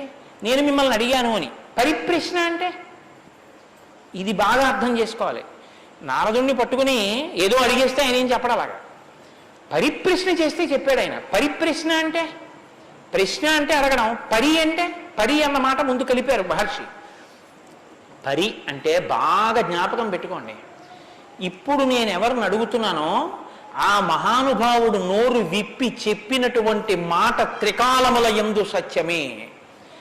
ఆయన చెప్పిన మాట మీద నాకు అవిశ్వాసం అన్న మాట ఉండక్కర్లేదు. ఆయన అన్నారు అంటే అది జరిగి తీరుతుందంతే. ఆయన చెప్పింది చేస్తే ఆ ఫలితం వస్తుందంతే. ఆయనటువంటి శక్తివంతుడు. ఈ నమ్మకం మీకు ఉండి అడగడం మొదలు పెడితే శ్రద్ధ, పరిప్రశ్నకి ముందే ఉంటుందో తెలుసా అండి? శ్రద్ధ ఉంటుంది. శ్రద్ధ లేకుండా వినయం ఎలా వస్తుందండి? మీరు నాకు చెప్పండి. ఇప్పుడు నేను ఒక ఆయన దగ్గరికి వెళ్ళి ఇలా అయ్యా నమస్కారం అండి అని ఇలా ప్రణిపాతం చేసి నేల మీద పడి ఎంతో ఇదిగా రెండు చేతులు ఇలా చాపి అయ్యా మీరు నాకు దయచేసి అనుగ్రహించి ఇది చెప్పాలని ఎందుకు అడుగుతాను? ఆయన శక్తివంతుడని నేను నమ్మితేను. వీడి మొహం వీడికేం వచ్చు అనుకున్నాను అనుకో, నేను నీకేం తెలిసాడా అంటాం, అంతే. పరిప్రశ్న చేస్తారంటే వినయం ఎప్పుడు ఉంటుంది? ఆయన శక్తివంతుడని తెలిస్తే వినయం ఉంటుంది. ఆయన శక్తివంతుడని మీరు నమ్మడాన్ని శాస్త్రంలో ఏమంటారో తెలుసా అండి? శ్రద్ధ అని పిలుస్తారు. శంకరాచార్యుల వారు భాష్యం చేస్తూ శ్రద్ధ అన్న మాట గురించి ఒక మాట చెప్పారు. శాస్త్రస్య గురువాక్యస్య సత్యబుద్ధ్యావధారణ సా శ్రద్ధా కవితా సిద్ధి యయా వస్తూపలభ్యతే. శ్రద్ధ అన్న మాటకు అర్థం ఏమిటంటే శాస్త్రము చెప్పినా గురువు గారు చెప్పినా అది పరమ సత్యము. ఇక దానికి తిరుగులేదు. అది కాని పాటిస్తే మనకి ఫలితము వచ్చి తీరుతుందని నమ్మడమే శ్రద్ధ అని పేరు. ఆ శ్రద్ధ ఎక్కడుందో దానిలోంచి వినయం వస్తుంది. అప్పుడు గురువు గారిని చూసి వంగి వంగి వంగి వంగి నమస్కరించి మాట్లాడతావు. ఎందుకు మాట్లాడావు? ఆయన ఏం చేతకాకో మాట్లాడకపోతే ఆనందించలేని వాడో కాడు. ఆయన ఒక్కడు తనలో తాను ఆనందించగలడు. మరి ఇప్పుడు ఎందుకు మాట్లాడుతున్నాడు? నీ కొరకు మాట్లాడుతున్నాడు. ఆయన త్యాగం చేశాడు. ఆయన కంఠానికి శోష కలిగింది, అంటే బాధ కలిగింది. ఆయన ఊపిరికి ఘర్షణ కలిగింది. ఆయన శరీరానికి చెమట పట్టింది. దేని కొరకు? నీ కొరకు. ఆయన నీ కొరకు మాట్లాడుతున్నాడు. ఇది గుర్తిస్తే వినయం. ఈ త్యాగానికి నేనేమి ఇవ్వగలను ఆయనకి? ఈ కృతజ్ఞతాభావంతో నువ్వు నిలబడగలిగితే, అలా నువ్వు ప్రశ్నించగలిగితే పరిప్రశ్న అంటారు. ఇప్పుడు నారదం పరిపప్రచ్ఛ ఇలా ప్రశ్న వేశాడు తప్ప ఏదో ప్రశ్న వేస్తే రామాయణం వచ్చిందని మీరు అనుకోకండి. పరిప్రశ్న చేస్తే రామాయణం వచ్చింది. ఇప్పటి వరకు నారదుడు ఏం మాట్లాడలేదు. మీరు బాగా గమనించండి. వచ్చాడంతే. లోపలికి వచ్చారు, వాల్మీకి మహర్షి చూశారు, అర్ఘ్యపాద్యాదులు ఇచ్చారు, కూర్చోబెట్టారు. ఇప్పుడు పరిప్రశ్న చేస్తున్నారు. ఏ ప్రశ్న వేస్తే అసలు రామాయణం గురించి చెప్పారు ఆయన. వాల్మీకి మహర్షి అడిగిన ప్రశ్న ఏమిటంటే ఆయన్ని, కోన్వస్మిన్ సాంప్రదం లోకే గుణవాన్ కస్య వీర్యవాన్ ధర్మజ్ఞశ్చ కృతజ్ఞశ్చ సత్యవాక్యో దృఢవ్రతః చారిత్రేణ చ కోయుక్తః సర్వభూతేషు కోహితః విద్వాన్ కః కస్సమర్థశ్చ కశ్చైక ప్రియదర్శనః ఆత్మవాన్ కో జితక్రోధో ద్యుతిమాన్ కో నరసూయకః కస్య బిభ్యతి దేవాశ్చ జాతరోషస్య సంయుగే. 16 గుణములు అడిగారు ఆయన. ఈ 16 గుణములు పరిపూర్ణముగా ఉన్నటువంటి ఒక మానవుడు ఈ లోకంలో, ఈ కాలంలో, నేను ఉన్న రోజుల్లోనే, నేను ఇప్పుడు శరీరంతో తిరుగుతుండగా నా మాంసనేత్రంతో చూడడానికి వీలుగా ఎక్కడైనా ఎవరైనా ఉన్నారా అని అడిగాడు. అంటే అలాంటి వారే ఉన్నారు. ఆయన భార్యయే తన ఆశ్రమంలో ఉంది. ఇది తెలుసా వాల్మీకి? తెలియదని చెప్పవలసి ఉంటుంది. మరి ఇప్పుడు ఎందుకు వచ్చింది ఈ ప్రశ్న ఆయన నోటి వెంట? అమ్మవారు వచ్చింది కాబట్టి వచ్చింది. అమ్మవారు ఎందుకు వచ్చింది? అసలు రహస్యం ఏమిటంటే, రామాయణం లోకానికి అందాలంటే సీతమ్మ యొక్క సేవాభాగ్యం వాల్మీకి లభించాలి. సీతమ్మ సేవాభాగ్యమే శారదాదేవి సేవాభాగ్యం.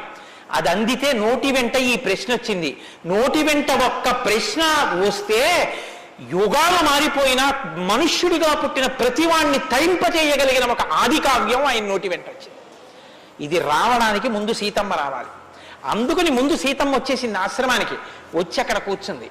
ఆ రామాయణాన్ని ప్రచారం చెయ్యగలిగిన యోగ్యమైన శిష్యుల్ని కూడా సీతమ్మే వాల్మీకి ఇచ్చింది లవకుశల రూపంలో.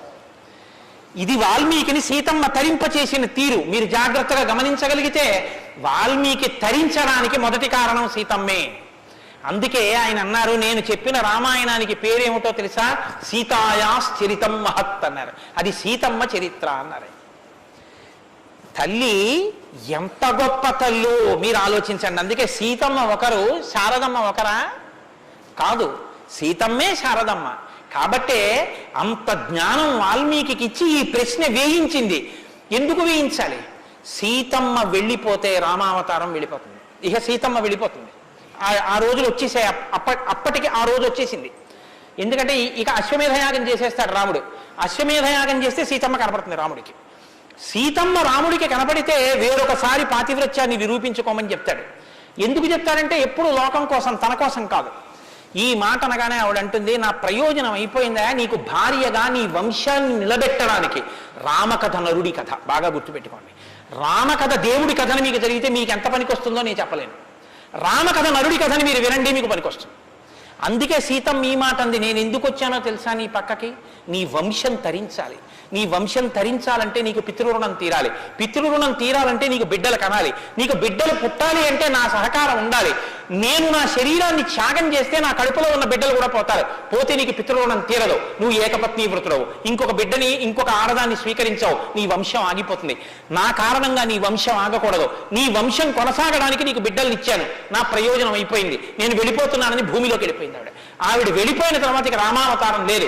సరయూ నదిలో ప్రవేశించి రామావతారం కూడా పూర్తి అయిపోయింది. ఇప్పుడు రామావతారం పూర్తి అయిపోకముందే సీతమ్మ రామాయణం పలికించాలి. వాల్మీకితో పలికించాలంటే ఈ సన్నివేశాన్ని సృష్టించాలి. నారదుణ్ణి పిలిపించింది ఆవిడ.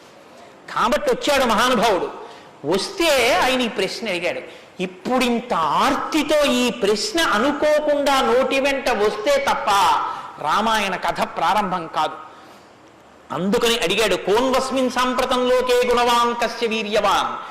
ఈ కాలంలో నారద మహర్షి ఇప్పుడు నేను చూడడానికి వీలుగా నేను అడిగిన మహానుభావుడు ఎవరైనా ఉన్నాడా? ఎవరు? 16 గుణములు ఉన్నవాడై ఉండాలి. గుణమన్న మాటకు అర్థం ఏమిటి? తాను గురుముఖత నేర్చుకున్నటువంటి విద్య ఏ కాలమునందు ప్రవర్తనలో ఎలా ప్రకాశించాలో అలా ప్రకాశిస్తే అది గుణముగా కనపడుతుంది. మా గురువుగారు నన్ను, నాయనా ఒరే కోటేశ్వరరావు, గోవులకు సేవ చెయ్యరా అని చెప్పారనుకోండి. నేను అలా గుళ్ళోకి వెళ్ళిపోతున్నాను, ఓ 60 అరటిపళ్ళు పట్టుకుని దేవాలయంలోకి వెడుతున్నాను. ఒక ఆవు నా వంక చూసి ఇలా ఇలా ఇలా ఇలా నోరు చాపింది. నేను ఆ ఆవుని దవడ మీద ఒక్క దెబ్బ కొట్టి గుళ్ళోకి వెళ్ళాను. మా గురువుగారు సంతోషించచ్చా? మా గురువుగారు చెప్పారు, రే పరాశక్తికి ఆవుకి తేడా లేదురా అని చెప్పారు. ఇప్పుడు నేనేం చెప్పాలి? నేను లోపలికి వెళ్ళి అర్చకుడికి ఇస్తే నివేదన చేస్తాడు. ఇక్కడ నా తల్లి ఎదురొచ్చి నా దగ్గర ప్రత్యక్షంగా తింటానని అడుగుతోంది. అమ్మ ఏమి భాగ్యం, అక్కడ ఇంకా తొక్క తీసి పెట్టాలి, ఇక్కడ తొక్కతో తినడానికి సిద్ధంగా ఉన్నావు, నా చేత్తో పెట్టుకుంటాను. 2 చెప్పులు ఇప్పి కభాలో 2 అరటిపళ్ళు నేను పెట్టాలి. పెడితే నేను గురువాక్యాన్ని అనుష్ఠానంలోకి తెచ్చుకున్నవాడిని. ఇప్పుడు గుణముగా ప్రకాశిస్తుంది. కోటేశ్వరరావు గారండే వాళ్ళ గురువు గారు చెప్పింది గుర్తు పెట్టుకుని ఆవుకి 2 అరటిపళ్ళు పెట్టాడు, అదో గుణం. అంటే నేను నా గురించి చెప్పుకుంటున్నాను అనుకోకండి, నేనే అటువంటి పుణ్యకార్యాలు చేసిన వాడిని కాదు మహాప్రభు, ఏదో ఉదాహరణకి చెప్పాను అంతే, అదే స్వోత్కర్ష కోసం చెప్పిన వాడిని కాదు. కాబట్టి గుణము అంటే విన్నది, చదువుకున్నది, ప్రవర్తనయందు ఆ సందర్భంలో ప్రకటనమైతే ప్రకాశిస్తే గుణం అవుతుంది. అలా ఉన్నాయా ఎవరికైనా? అలా ఉన్నవాడు ఉన్నాడా? గురువుగారి దగ్గర నేర్చుకున్నవి అనుష్ఠానంలోకి వచ్చేటప్పటికి గురువు ఏం చెప్పారో అలా ప్రవర్తించిన వాడు ఉన్నాడా? మీరు ఇలా వినండి రామాయణాన్ని. ఇంక తర్వాత కోన్వస్మిన్ సంప్రదంలోకే ఎప్పుడో కాదు వామనమూర్తి ఉన్నారు, నరసింహావతారం ఉందని చెప్పకు, ఇప్పుడు ఉన్నాడా? ఇది వాల్మీకి ప్రశ్న. కోన్వస్మిన్ సంప్రదంవాన్ కస్య వీర్యవాన్. వీర్యవాన్ అంటే వీర్యవంతుడు ఉన్నాడా? వీర్యవంతుడంటే ఎటువంటి యుద్ధం వచ్చినా చెక్కు చెదరకుండా తానుగా నిలబడి తనలో ఏ మార్పు లేకుండా బయట మార్పు తేగలిగిన వాడు, ఎంతమందినైనా పడగొట్టగలిగిన వాడు, అటువంటి వాడు ఉన్నాడా? ఉంటే వీర్యవాన్. కోన్వస్మిన్ సంప్రదంలోకే గుణవాన్ కస్య వీర్యవాన్ ధర్మజ్ఞశ్చ. ధర్మం తెలుసుకున్నవాడు ఉన్నాడా? ధర్మం తెలియడం అంటే మీరు బాగా గుర్తుపెట్టుకోండి, ధర్మం తెలియడం అంటే ఏమిటో తెలుసా అండి? అధర్మం కూడా తెలియడం. ధర్మమే తెలిస్తే పూర్ణత్వం కాదు. ధర్మం తెలియడం అంటే అధర్మం కూడా తెలియడం. ఏది చెయ్యాలో తెలియడం అంటే ఏది చెయ్యకూడదో కూడా తెలియడం. మీరు కొంచెం ఆలోచించండి. నేను మాట అనేసి వదిలేస్తాను, ఇప్పుడు మీరు జవాబు చెప్పక్కర్లేదు. చెయ్యమన్నది చెయ్యడం తేలిక, చెయ్యొద్దన్నది వదిలేయడం తేలిక. చెయ్యొద్దన్నది వదిలేయడమే చాలా కష్టం. మీరు చూడండి, నేను మంత్రం ఇస్తాను, 11 మార్లు చెయ్యండి రోజు, ఒక్క మాట కూడా మీకు కోతి గుర్తు రాకూడదన్నాను అనుకోండి, అలా చేయగలరా? ఇది వద్దు అని ఏదంటామో అదే చేయబుద్ధి వేస్తుంది. దేవుడికి 2 అగరత్తులు పెట్టు అన్నాను అనుకోండి, భయానికో భక్తికో 2 అగరత్తులు వెలిగించేయడం తేలిక. వద్దన్నది చేయకుండా ఉన్నవాడు ప్రజ్ఞావంతుడు. వద్దన్నది చేయకుండా ఉండాలంటే అధర్మం తెలియాలి కదండి.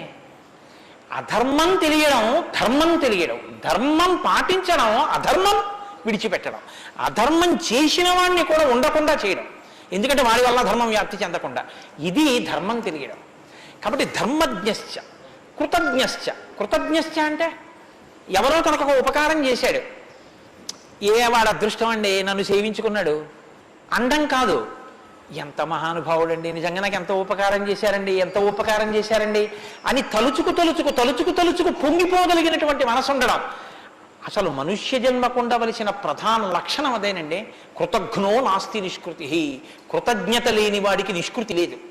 అటువంటి కృతజ్ఞత ఉన్నవాడు ఉన్నాడా లోకంలో ఎవరైనా? ధర్మజ్ఞశ్చ కృతజ్ఞశ్చ సత్యవాక్యో. ఎప్పుడూ సత్యమే మాట్లాడాలి, మిన్ను విరిగి మీద పడిపోని నేను సత్యమే చెప్తాను అని వ్రతం పట్టినవాడు ఎవరైనా ఉన్నాడా? సత్యవాక్యో దృఢవ్రత.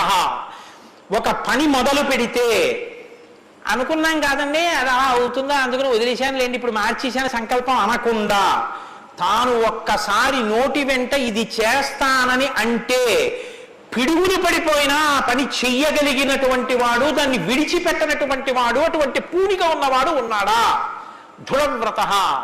కాబట్టి కోన్వస్మిన్ సాంప్రదం లోకే గుణవాన్ కశ్చ వీర్యవాన్ ధర్మజ్ఞశ్చ కృతజ్ఞశ్చ సత్యవాక్యో దృఢవ్రత చారిత్రేణ చకోయుక్త.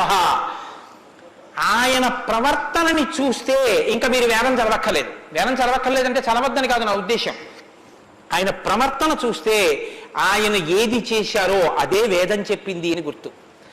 అటువంటి ప్రవర్తన ఉన్నవాడు ఉన్నాడా? పడుకున్నా, లేచినా, మాట్లాడినా, కూర్చున్నా, నించున్నా, నడిచినా, ఏం చేస్తున్నా ధర్మానికి అనుగుణంగా ప్రవర్తించగలిగినటువంటి నడవడిగలిగినటువంటి వాడు లోకంలో ఉన్నాడా? చారిత్రేణ చకోయుక్త సర్వభూతేషు కోహిత. ఇంత బలపరాక్రమాలు ఉండి కూడా సమస్త భూతముల పట్ల దయ కలిగిన వాడు లోకంలో ఉన్నాడా?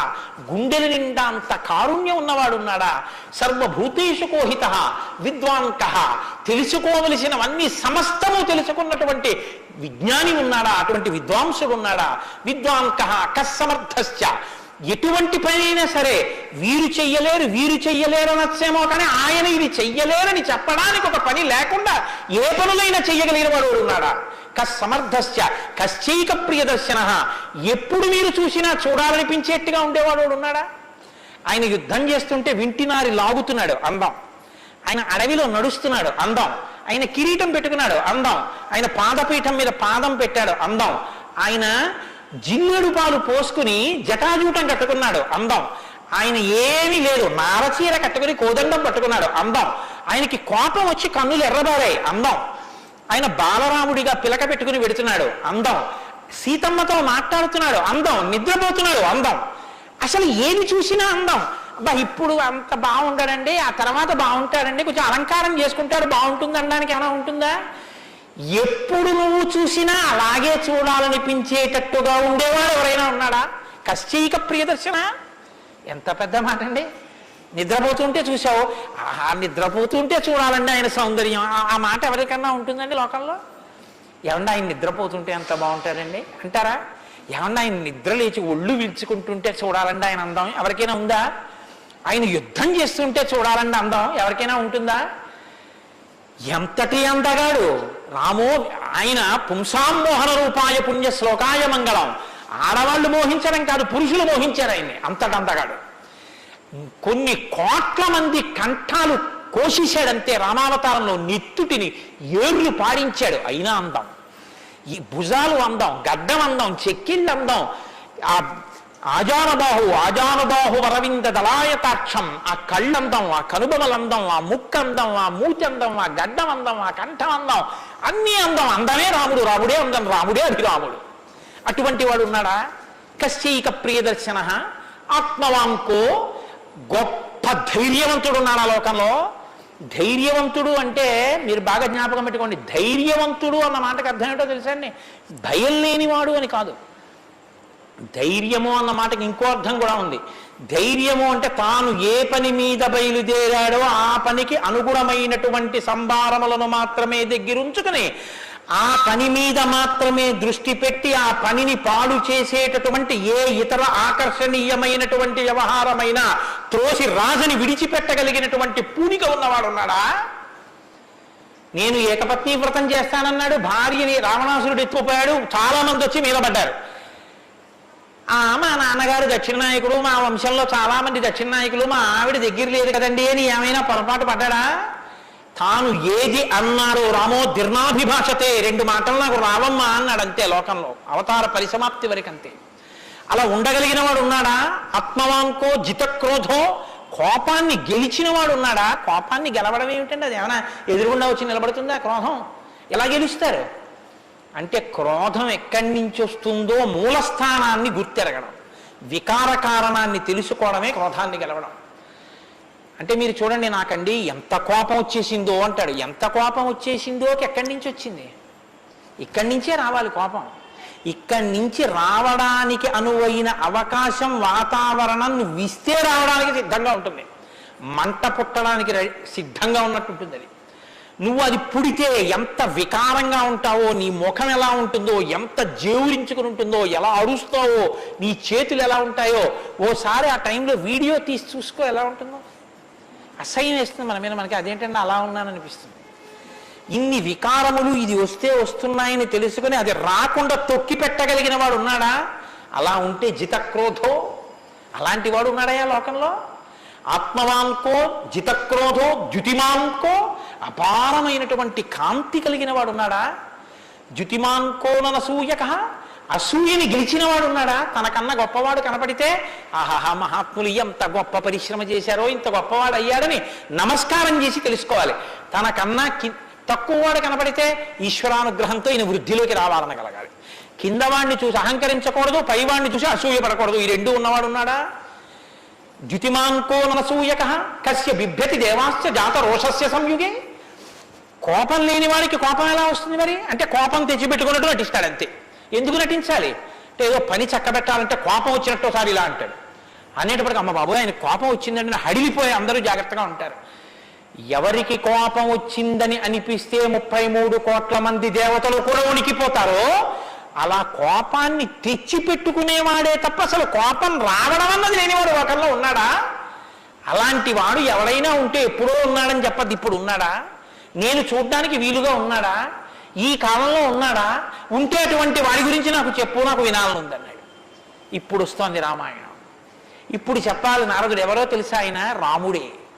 ఆయన ఇల్లాలే నీ దగ్గరుంది, ఆయన బిడ్డలే నీ దగ్గర ఉన్నారు. వాల్మీకి మహర్షి ఆయనే అయోధ్యాధిపతి, ఆయనే రామచంద్ర ప్రభువు అని చెప్పే వాల్మీకి పొంగిపోవాలి కదండి. రామాయణ ఆవిర్భావం జరుగుతోందన్నమాట. ఇవాళ రామాయణం పుడుతోంది. ఆ సన్నివేశంలో ఉన్నాం మనం. ఇప్పుడు ఈ మాటలు అడిగితే వాల్మీకి మహర్షి చాలా చమత్కారమైనటువంటి జవాబు ఒకటి చెప్పారు. ఆయన అన్నారు, బహవో దుర్లభాశ్చైవ ఏత్తయా కీర్తితా గుణాః మునే వక్షామ్యహం బుద్ధ్వా తేర్యుక్త శ్రూయతాన్నరః. చాలా క్లిష్టమైనటువంటి ప్రశ్న ఒకటి అడిగావు. సాధారణంగా లోకంలో మానవుల్లో నువ్వు అడిగినటువంటి 16 గుణములు ఒక వ్యక్తి యందు ప్రకాశించేటటువంటి వాడు ఉండడు. కాబట్టి ఇప్పుడు ఎవరై ఉండాలి? నరోత్తముడై ఉండాలి, సాక్షాత్ శ్రీ మహావిష్ణువు అయి ఉండాలి. అటువంటి వాడే కాని నరుడిగానే ఉన్నాడు ఇప్పుడు. ఆయన విష్ణు అంటే ఆయనే అంగీకరించాడు. ఆయన నేను నరుణ్ణి అంటాడు, నేను దాశరథిని అంటాడు, నేను దశరథ మహారాజు కొడుకునయ్యా అంటాడు. నరుడిగా ఈ లోకంలో తిరుగుతున్నవాడు ఉన్నాడు. అటువంటి వాడి గురించి చెప్తాను, జాగ్రత్తగా వినన్నాడు. ఇది సంక్షేప రామాయణం. 100 శ్లోకాలతో ఇక్కడ ప్రతిరోజు సంక్షేప రామాయణం జరుగుతోంది అని అన్నారే. సంక్షేప రామాయణాన్ని పెద్దలు సంప్రదాయంలో ఏమని పిలుస్తారో తెలుసా అండి? మాలామంత్రము అని పిలుస్తారు. ఎందుకంటే శారదా తిలకము అని మంత్రాల గురించి చెప్పేటటువంటిది, బీజాక్షరాల గురించి చెప్పే విషయం ఒకటి ఉంది. అందులో 10 అక్షరాలు మంత్రంలో దాటిపోతే దాన్ని మాలామంత్రములని పిలుస్తారు. 100 శ్లోకములతో ఉన్న సంక్షేప రామాయణం మాలా మంత్రం. అందుకే సంక్షేప రామాయణాన్ని పారాయణ చేస్తే అది రక్షణ చేస్తుంది. మన్నాత్ త్రాయితే ఇది మంత్ర. దాన్ని మననం చేస్తే అది కాపాడుతుంది. సంక్షేప రామాయణం కూడా అలా కాపాడుతుంది. సద్గురువైనటువంటి నారద మహర్షి నోటిలోంచి పుట్టింది సంక్షేప రామాయణం. యోగులు రమించడం అంటే బాహ్యంలో తిరిగేటటువంటి మనస్సుని బుద్ధిని నిగ్రహించి వెనక్కి తిప్పి ఆత్మలోకి దింపి తాను ఒకటిగా నిలబడిపోయి పొందేటటువంటి ఆనందమేదో అది సాకారమును పొందితే రాముడు. కాబట్టి యోగులు రమించేటటువంటి స్వరూపమేదో దానికి రామ అని పేరు. కాబట్టి రామో నామ జనైశ్రుత నియతాత్మా మహావీర్యో ద్యుతిమాన్ ధృతిమాన్ వసి. నువ్వు చెప్పినటువంటి గుణములన్నీ ఉన్నవాడు, దానితో పాటుగా వసి ఇంద్రియములను నిగ్రహించినటువంటి వాడు. ఇంద్రియాలని నిగ్రహించడం అన్న మాట మీరు రామాయణంలో చాలా జాగ్రత్తగా గమనించి తెలుసుకోవలసింది. ఇంద్రియాలని నిగ్రహించడం అంటే ఏమిటో తెలుసా అండి? మనసు దేన్ని చూస్తే, దేన్ని వింటే కదిలిపోతుందో, ప్రశాంతంగా ఉన్నది అలజడిని పొందుతుందో దాన్ని చూడకుండా, దాన్ని వినకుండా బలవంతంగా నిగ్రహించడం ఎటువంటిదో తెలుసా అండి? ఒక త్రాచుపాము అలా వెళ్ళిపోతుంది. గభాల్ని ఇలా చూశాడు, అయ్య బాబాయ్ త్రాచుపాము పెద్ద గెంతు గెంతాడు. అది అకస్మాత్తుగా ఏమైందంటే ఆ గెంతడంలో త్రాచుపాము యొక్క పడగ మీద 2 కాళ్ళు వేసి తొక్కాడు. ఇప్పుడు త్రాచుపాము తల పైకి ఎత్తలేకపోతుంది. ఇప్పుడు తను త్రాచుపాము నా కాళ్ళ కింద ఉంది, నన్ను ఏం చేస్తుంది అని ఉండగలడని మీరు అనుకుంటున్నారా? అతను గడగడగడగడగడ వణికిపోతూ చెమట్లు పట్టేస్తున్నాయి. ఎందుకంటే నేను త్రాచుపాము మీద ఉన్నాను, అది తోక కదుపుతోంది, తోకతో కాళ్ళు చుడుతోంది.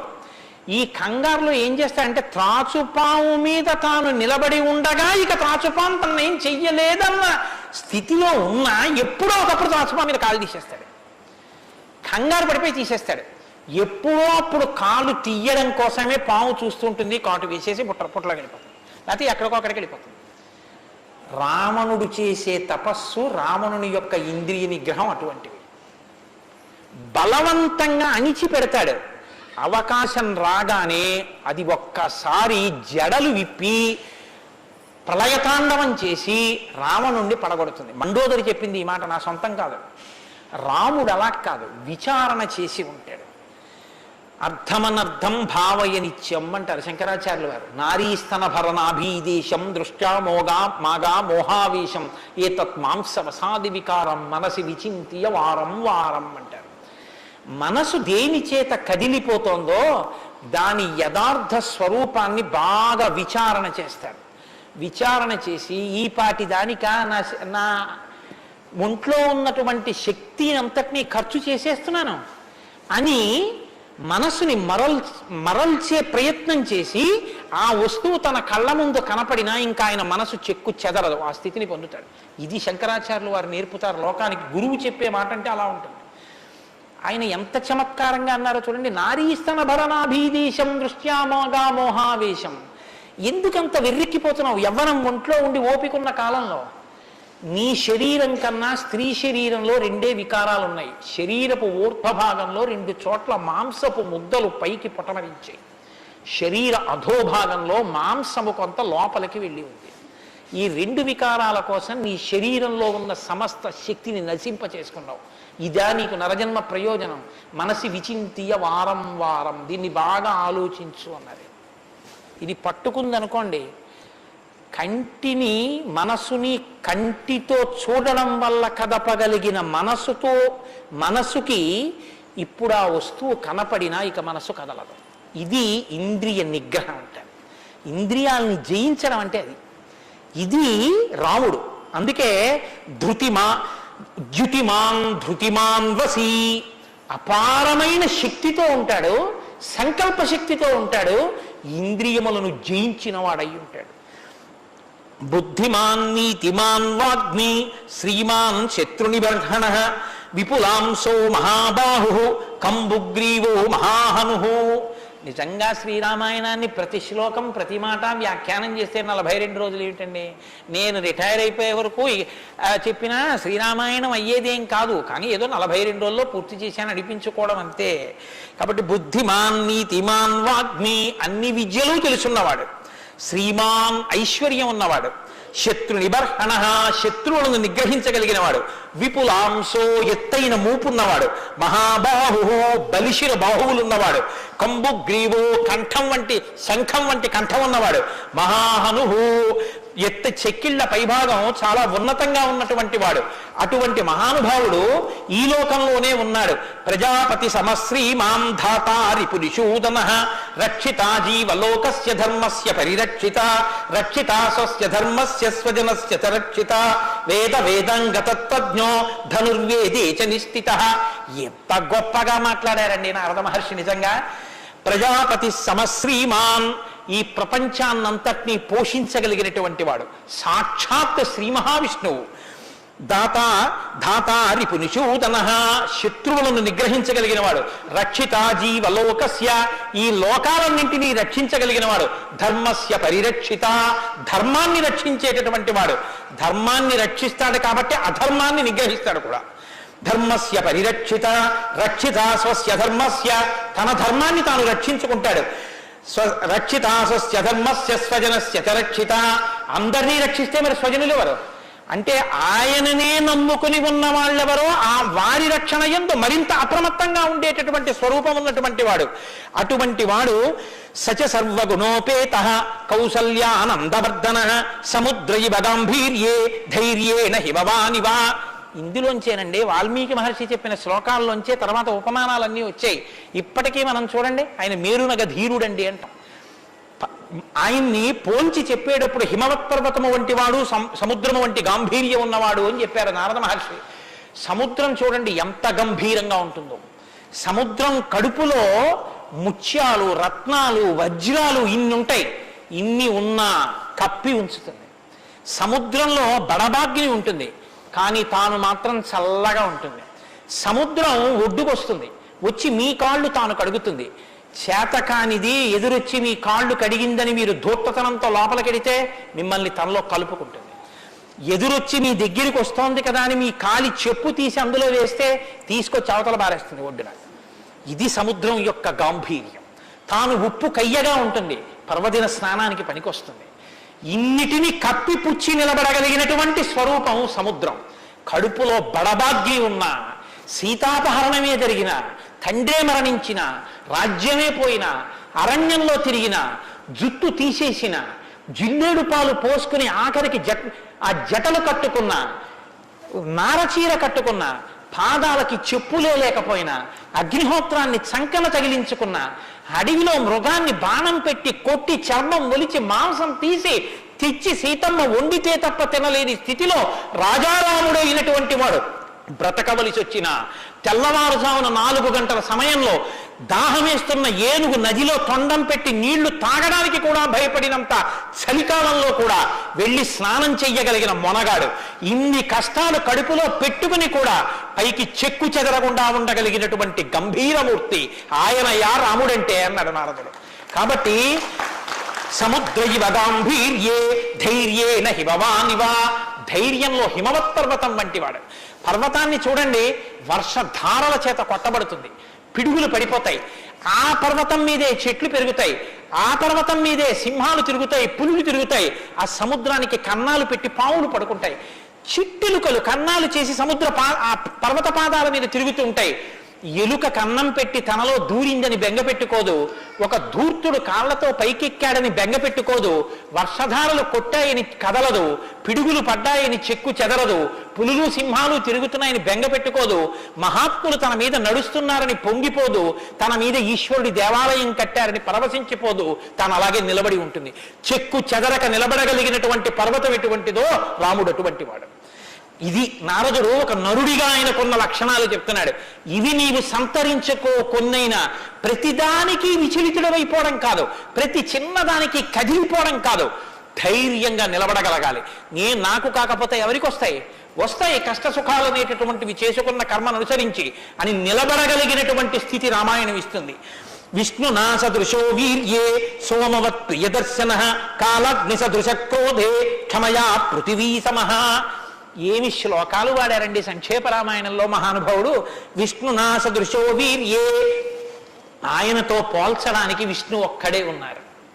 ఎందుకంటే ఇంకా ఆయనతో పోల్చడానికి అటువంటి వాడు ఇంకొకడెవరు ఉంటారు? విష్ణువుని విష్ణువుతోనే పోల్చాలి. కాబట్టి విష్ణువుతో సమానమైన వాడు. సోమవత్ ప్రియదర్శన, బాణం పట్టుకుని ఎదురుగుండా ఉన్న వాళ్ళ లక్షల మంది కంఠాలు తెగకోసినా సరే భక్తులైన వారికి మాత్రం ఆ స్వరూపాన్ని దర్శనం చేస్తుంటే ఎంత సంతోషంగా ఉంటుందో. కాబట్టి సోమవత్ ప్రియదర్శన, లోకంలో మూడిటిని ఎంత చూసినా చూడబుద్ధే వేస్తుంది, ఎంత చూడండి చూడబుద్ధి వేస్తుంది. అందుకే పార్వతీదేవి వినాయకుడికి ఏనుగు ముఖం పెట్టించింది. పసిపిల్లలకి కూడా సంతోషం కల్పించేవి 3 ఏమిటో తెలుసా అండి? గజముఖం, చంద్రబింబం, సముద్రం. మీరు సముద్రపు తొట్టుకి వెళ్ళి ఎంతసేపు కూర్చోండి, ఎంతసేపు చూస్తున్నా సముద్రాన్ని అలా చూడాలనే అనిపిస్తుంది. చీకటి పడిపోయిన తర్వాత సముద్ర ఘోష అదో సంతోషం, వస్తున్న కెరటాలు అదో సంతోషం, చీకటి పడ్డాక దీపాలతో దూరంగా వెళ్ళిపోతున్న ఓడ అదో సంతోషం, సూర్యోదయానికి సముద్రం ఆకాశం కలిసినట్టుగా ఉన్న చోట ఉదయిస్తున్న సూర్యబింబం అదో సంతోషం, ఆ పడుతున్న ఎర్రకాంతి అదో సంతోషం, సూర్యాస్తమయానికి సముద్రంలో కృంగిపోతున్నట్టుగా ఉన్న సూర్యుడు అదో సంతోషం. తిక్కన గారు విరాట పర్వంలో అంటారు, రాత్రి అయ్యేటప్పటికి ఆకాశం ఎలా ఉందంటేట మంచి సంపన్నుడైన గృహస్థు ఇంట్లో అలంకారం చేసినటువంటి పడకలా ఉందిట, దాని మీద పువ్వులు అవన్నీ వేస్తే ఎలా ఉందో అలా ఉందిట. సూర్యోదయానికి ఉన్నటువంటి ఆకాశం ఎలా ఉందంటేట తెల్లవారిన తర్వాత 10 మంది చూస్తే దృష్టి దోషం కలుగుతుందని ఆ ఇంటి ఇల్లాలు దుప్పటి మీద ఉన్న పువ్వులు అవే అన్నీ పోయేటట్టు ఒక్కసారి 2 చేతులతో ఇలా దులిపేస్తే అన్నీ పోయిన తర్వాత దుప్పటి ఎలా ఉందో ఆకాశం ఎలా ఉంది తెల్లారాకంటారు. అలా ఆ సముద్రాన్ని చూస్తుంటే ఎంత అందంగా ఉంటుందో. పసిపిల్లల దగ్గర నుంచి కవుల వరకు జ్ఞానుల వరకు సముద్రం ఆనందమే. పసిపిల్లాడికి ఏం తెలిసనే ఆనందం, వృద్ధుడికి ఏం తెలిసనే ఆనందం. అందరూ సముద్రపు రెడ్డికి వెళ్ళి ఆనందం పొందుతారు. ఆఖరికి తుఫాను సమయంలో సముద్రం చూడడం అదో సంతోషం కొంతమందికి. కాబట్టి సముద్రం, రెండు చంద్రబింబం. చంద్రబింబాన్ని ఎంతసేపు చూడండి సంతోషం. రామాయణంలో వాల్మీకి మహర్షి వర్ణిస్తారు సుందరకాండలో చంద్రబింబాన్ని, ఏమి వర్ణనలో ఆ సర్గలు. కాబట్టి చంద్రబింబం, 3 ఏనుగు. ఏనుగు చూడండి, వెంకటాచల క్షేత్రానికో తిరుత్తణియో వెడితే ఆ ఏనుగు ముందు నించుంటే పిల్లల్ని ఎంతసేపు నించోబెట్టండి సంతోషమే.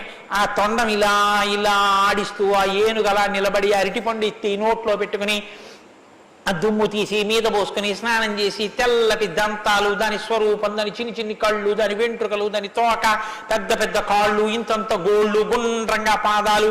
ఆ ఏనుగుని ఎంతసేపు చూసినా అబ్బా ఇంకేం చూస్తానులేండి అనిపించదు, అలా చూడబుద్ధి వేస్తుంది.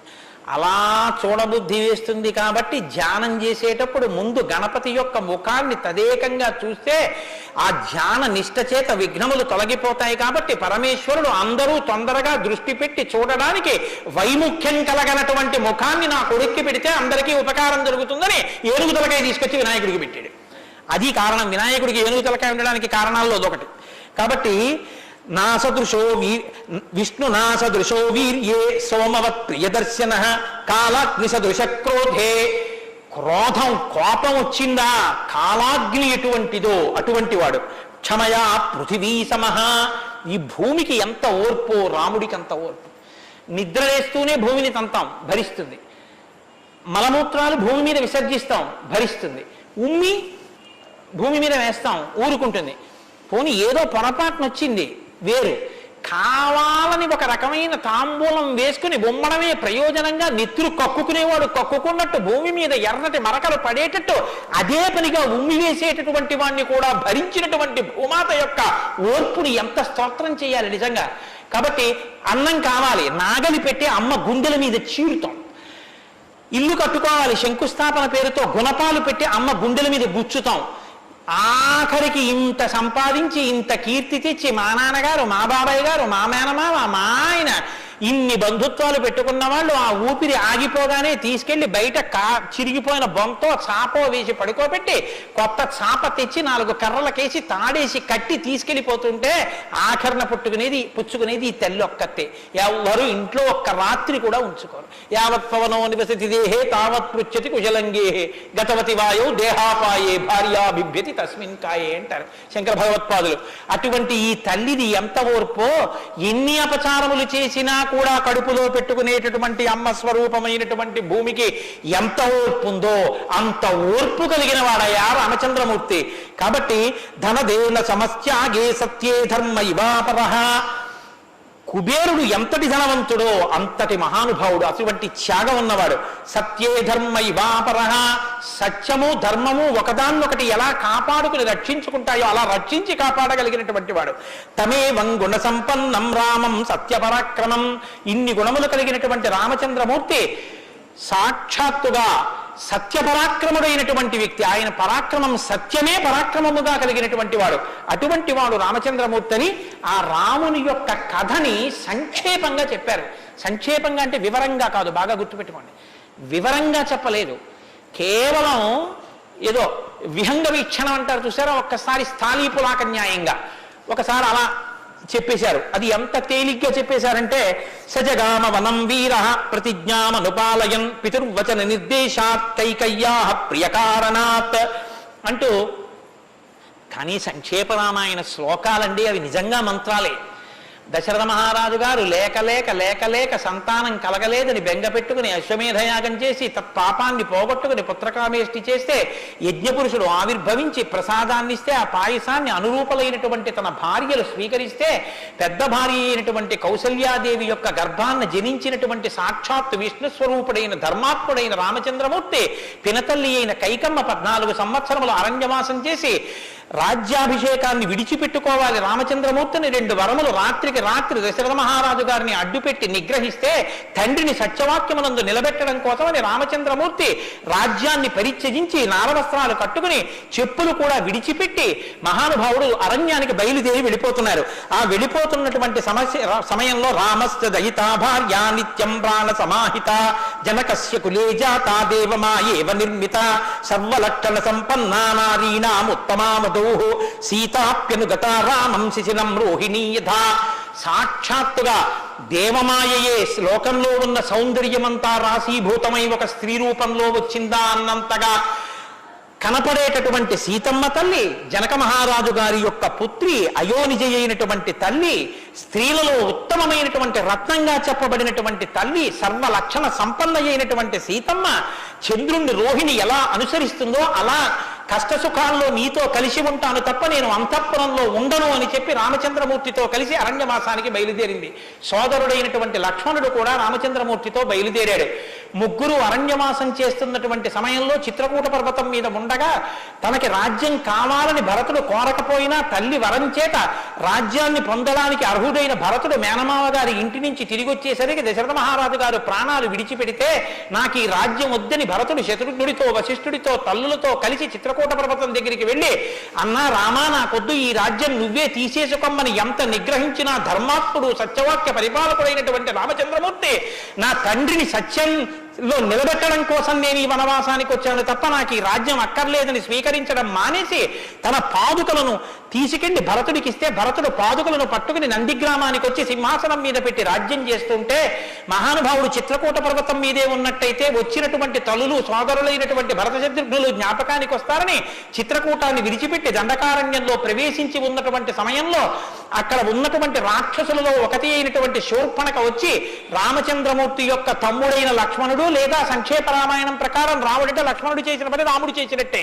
అందుకని రాముడి చేత ముకుచెవులు కోయబడితే ఆ శూర్పణఖ చేత ప్రేరేపింపబడిన ఖరదూషణాదులు త్రిశిరస్సు అనేటటువంటి 14,000 మంది రాక్షసులు రాముడి మీద దండెత్తి వస్తే తృణప్రాయంగా 14,000 మందిని నిగ్రహించినటువంటి రామచంద్రమూర్తి యొక్క పరాక్రమాన్ని శూర్పణఖ వల్ల తెలుసుకున్నటువంటి రావణాసురుడు అసూయతో సీతమ్మ తల్లి మీద మోహంతో సీతమ్మ తల్లిని అపహరించి తీసుకుని వెళ్ళిపోతే ఆగ్రహించినటువంటి రామచంద్రమూర్తి శబరిని దర్శనం చేసి తర్వాతి కాలంలో సుగ్రీవుడితో స్నేహం చేసి వారిని నిగ్రహించి దశ దిశలకి వానరుల్ని పంపిస్తే దక్షిణ దిక్కుకు వెళ్ళినటువంటి హనుమ సీతమ్మ తల్లి యొక్క జాడ కనిపెట్టి 100 యోజనముల సముద్రాన్ని దాటి ఈవలి ఒడ్డుకు వచ్చి రామచంద్రమూర్తికి సీతమ్మ క్షేమవార్త చెప్తే రామచంద్రమూర్తి నీలుని యొక్క సహకారంతో సముద్రానికి సేతువు కట్టి సముద్రాన్ని దాటి ఆవలి ఒడ్డుకు వెళ్లి లంకారాజ్యంలో వానర సహకారంతో రావణ కుంభకర్ణాది వీరులను నిగ్రహించి తిరిగి మళ్ళీ అయోధ్య పట్టణానికి వచ్చి పట్టాభిషిక్తుడై 11,000 సంవత్సరములు ఈ రాజ్యాన్ని పరిపాలన చేసి రామరాజ్యం ఇలా ఉంటుంది అని చెప్పి లోకానికి చాటి చెప్పిన వాడయ్యా రామచంద్రమూర్తి అంటేనే సంక్షేప రామాయణాన్ని కథారూపంగా శ్లోకరూపంగా నారద మహర్షి వాల్మీకి మహర్షిగా ఉపదేశం చేశారు. ఉపదేశం చేస్తే సంతోషించారు. ఆ రామరాజ్యం యొక్క గొప్పతనాన్ని 4 శ్లోకాలు వినకపోతే మనం దోషం చేసిన వాళ్ళం అవుతాం.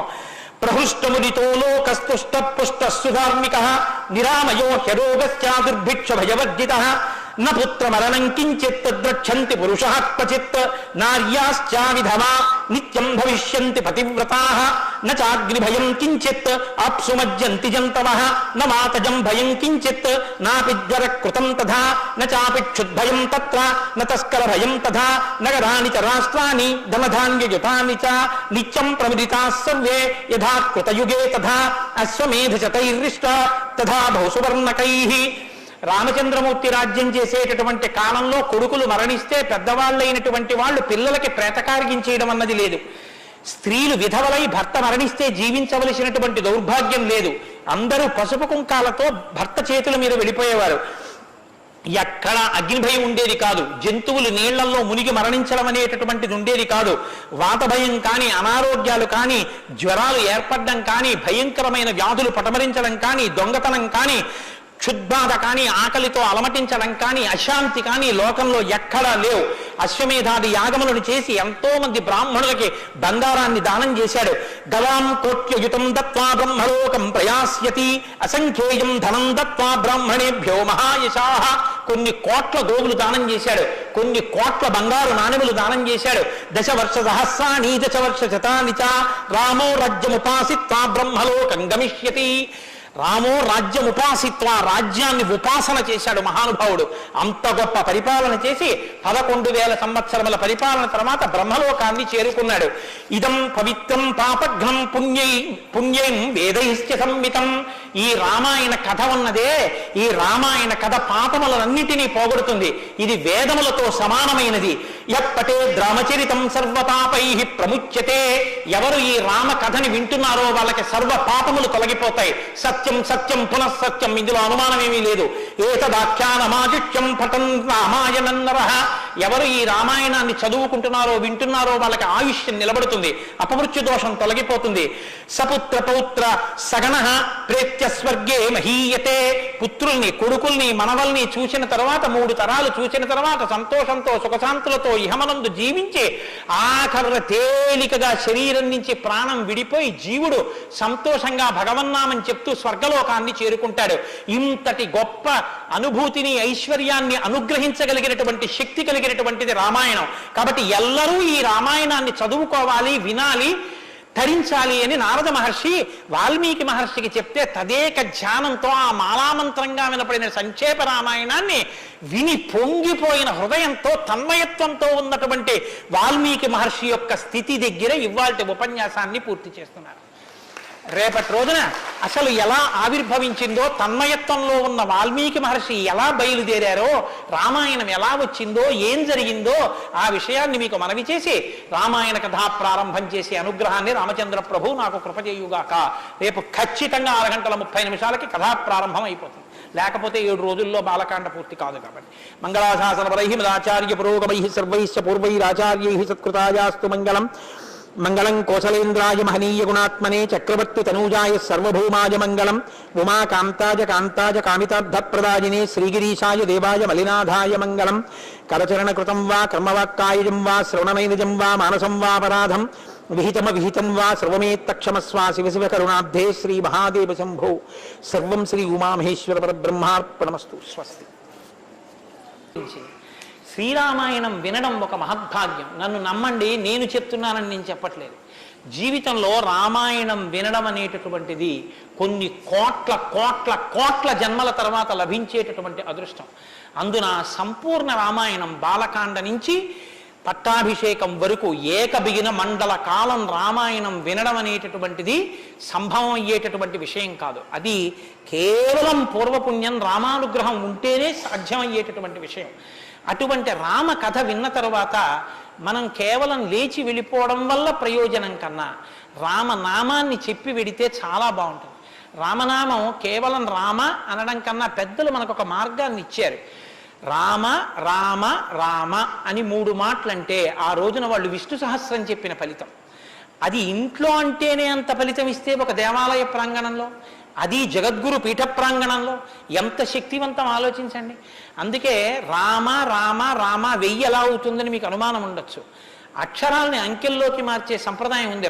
2 మా 5 రామ రామ రామ అంటే 2 5 2 × 5 × 2 × 5 × 2 × 5 2 5 10 10 2 20 20 100 100 2 200 205 1000 సహస్రనామ తత్తుల్యం రామనామ వరాననే.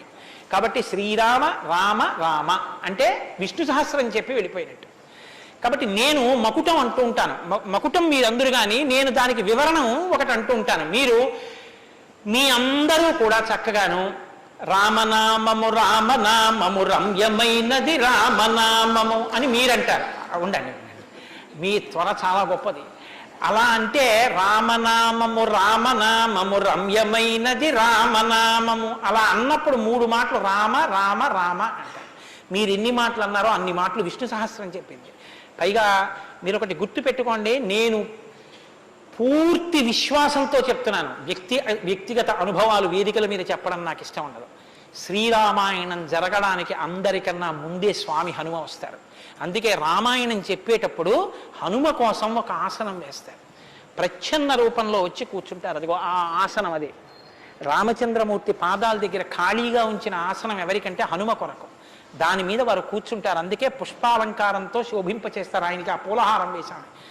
రామనామం చెప్తుంటే ఆయన ఇలా చూస్తూ ఎవరా రామనామం చెప్తున్నారో పొంగిపోతారట.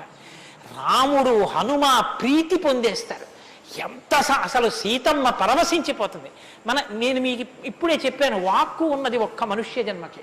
అది మన భాగ్య విశేషం చెప్పగలగడం. రోజు అలా అని మీతో నేనేం గంట సేపు చెప్పించను. ఒక్క 11 పర్యాయాలు అందులో నాకు ఏది అనిపించాలనిపిస్తే అవి అనిపిస్తూ ఉంటాను.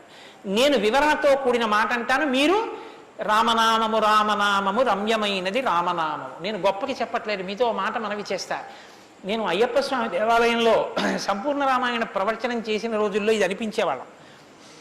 రామాయణం అయిపోయిన తర్వాత రామాయణం సీడీలు ప్రపంచవ్యాప్తంగా అన్ని దేశాలకి వెళ్ళాయి. అయితే అమెరికా నుంచి నాకు ఫోన్లు వచ్చాయి, గురుగారు ఒక్కసారి వినండి అని. వాళ్ళు ప్రతిరోజు రామాయణం వినేటప్పుడు ఖాళీ కుర్చీ వేసి టేప్ రికార్డర్ పెట్టి 6:25 అవుతుంటే కోటేశ్వరరావు ఉపన్యాసానికి వస్తున్నారని భావన చేసుకుని వాళ్ళు టేప్ రికార్డర్ ఆన్ చేసి ఉపన్యాసం వినేసి నేను చెప్తుంటే వాళ్ళు రామనామం చెప్తూ అమెరికాలో వాళ్ళందరూ కలిసి పట్టాభిషేకానికి ఊరేగింపుగా ఉపన్యాసంలో ఎలా చెప్పానో అలా వెళ్ళి పట్టాభిషేకం చేస్తూ వాళ్ళు ఫోన్లో నాకు వినిపించారు. ఎందుకని అంటే నేను సముద్రం దాటి రాను అన్నాను, అందుకని నేను వెళ్ళలేదు పాపం చూడ్డానికి. కానీ ప్రపంచంలో ఎన్ని దేశాలలోనో అలా చెప్పుకుని ఎన్ని కోట్ల రామనామం జరిగిందో, ఎన్ని చోట్ల పట్టాభిషేకాలు జరిగాయో. మళ్ళీ ఆనాడు సంపూర్ణ రామాయణం చెప్పించాడు రామచంద్ర ప్రభు, ఈనాడు మళ్ళీ గుంటూరు శారదాపీఠంలో చెప్పగలుగుతున్నాం. కాబట్టి మీ అందరూ కూడా చక్కగా భక్తి శ్రద్ధలతో చెప్పండి. ఒక సంప్రదాయానికి దీన్ని ఆవిష్కరిస్తున్నాం. ఇవాళ మీ అందరికీ కూడా దీన్ని బహుమానం చేస్తారు. మీ అందరూ కూడా చక్కగా ప్రతిరోజు దీన్ని తీసుకొచ్చి రోజు ఇందులోంచి నామాలు చదువుకోవచ్చు, మీ ఇంటి దగ్గర కూడా చదువుకోవచ్చు. ఇవాళ మాత్రం నేను చెప్పింది మకుటని చెప్పండి. ఏమండి సంతోషం.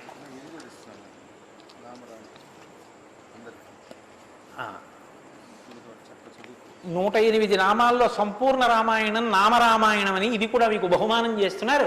ఇది కూడా మీరు చదువుకోవచ్చు. రండి గోపాలకృష్ణ గారు తీసుకోండి. నామము రామనామము రమ్యమైనది రామనామము,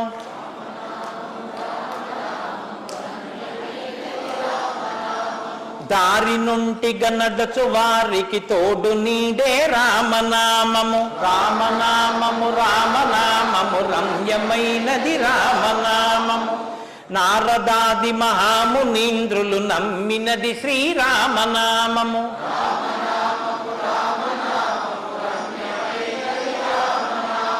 కోరికొలచిన వారికెల్లను కొంగు బంగరు రామనామము.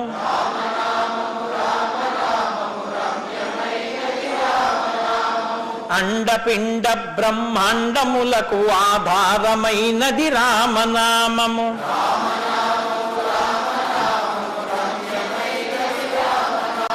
బ్రహ్మ సత్యము జగన్మిథ్యాభావమే శ్రీరామనామము.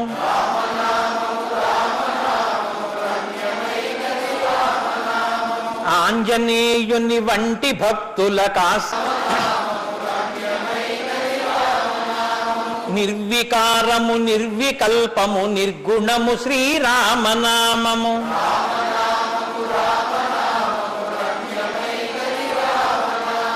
జీవితంబున నిత్య జపముగ చేయవలె శ్రీరామనామము.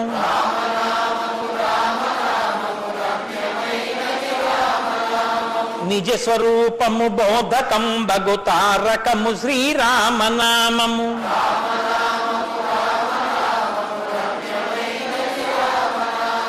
వేదవాక్య ప్రమాణములచే అలరుచున్నది శ్రీరామనామము.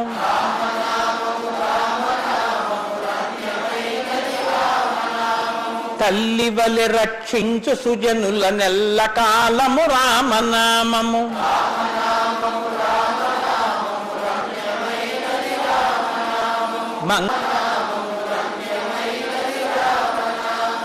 స్వస్తి. రేపు 6:30 తిరిగి ప్రవచనాన్ని ప్రారంభం చేద్దాం.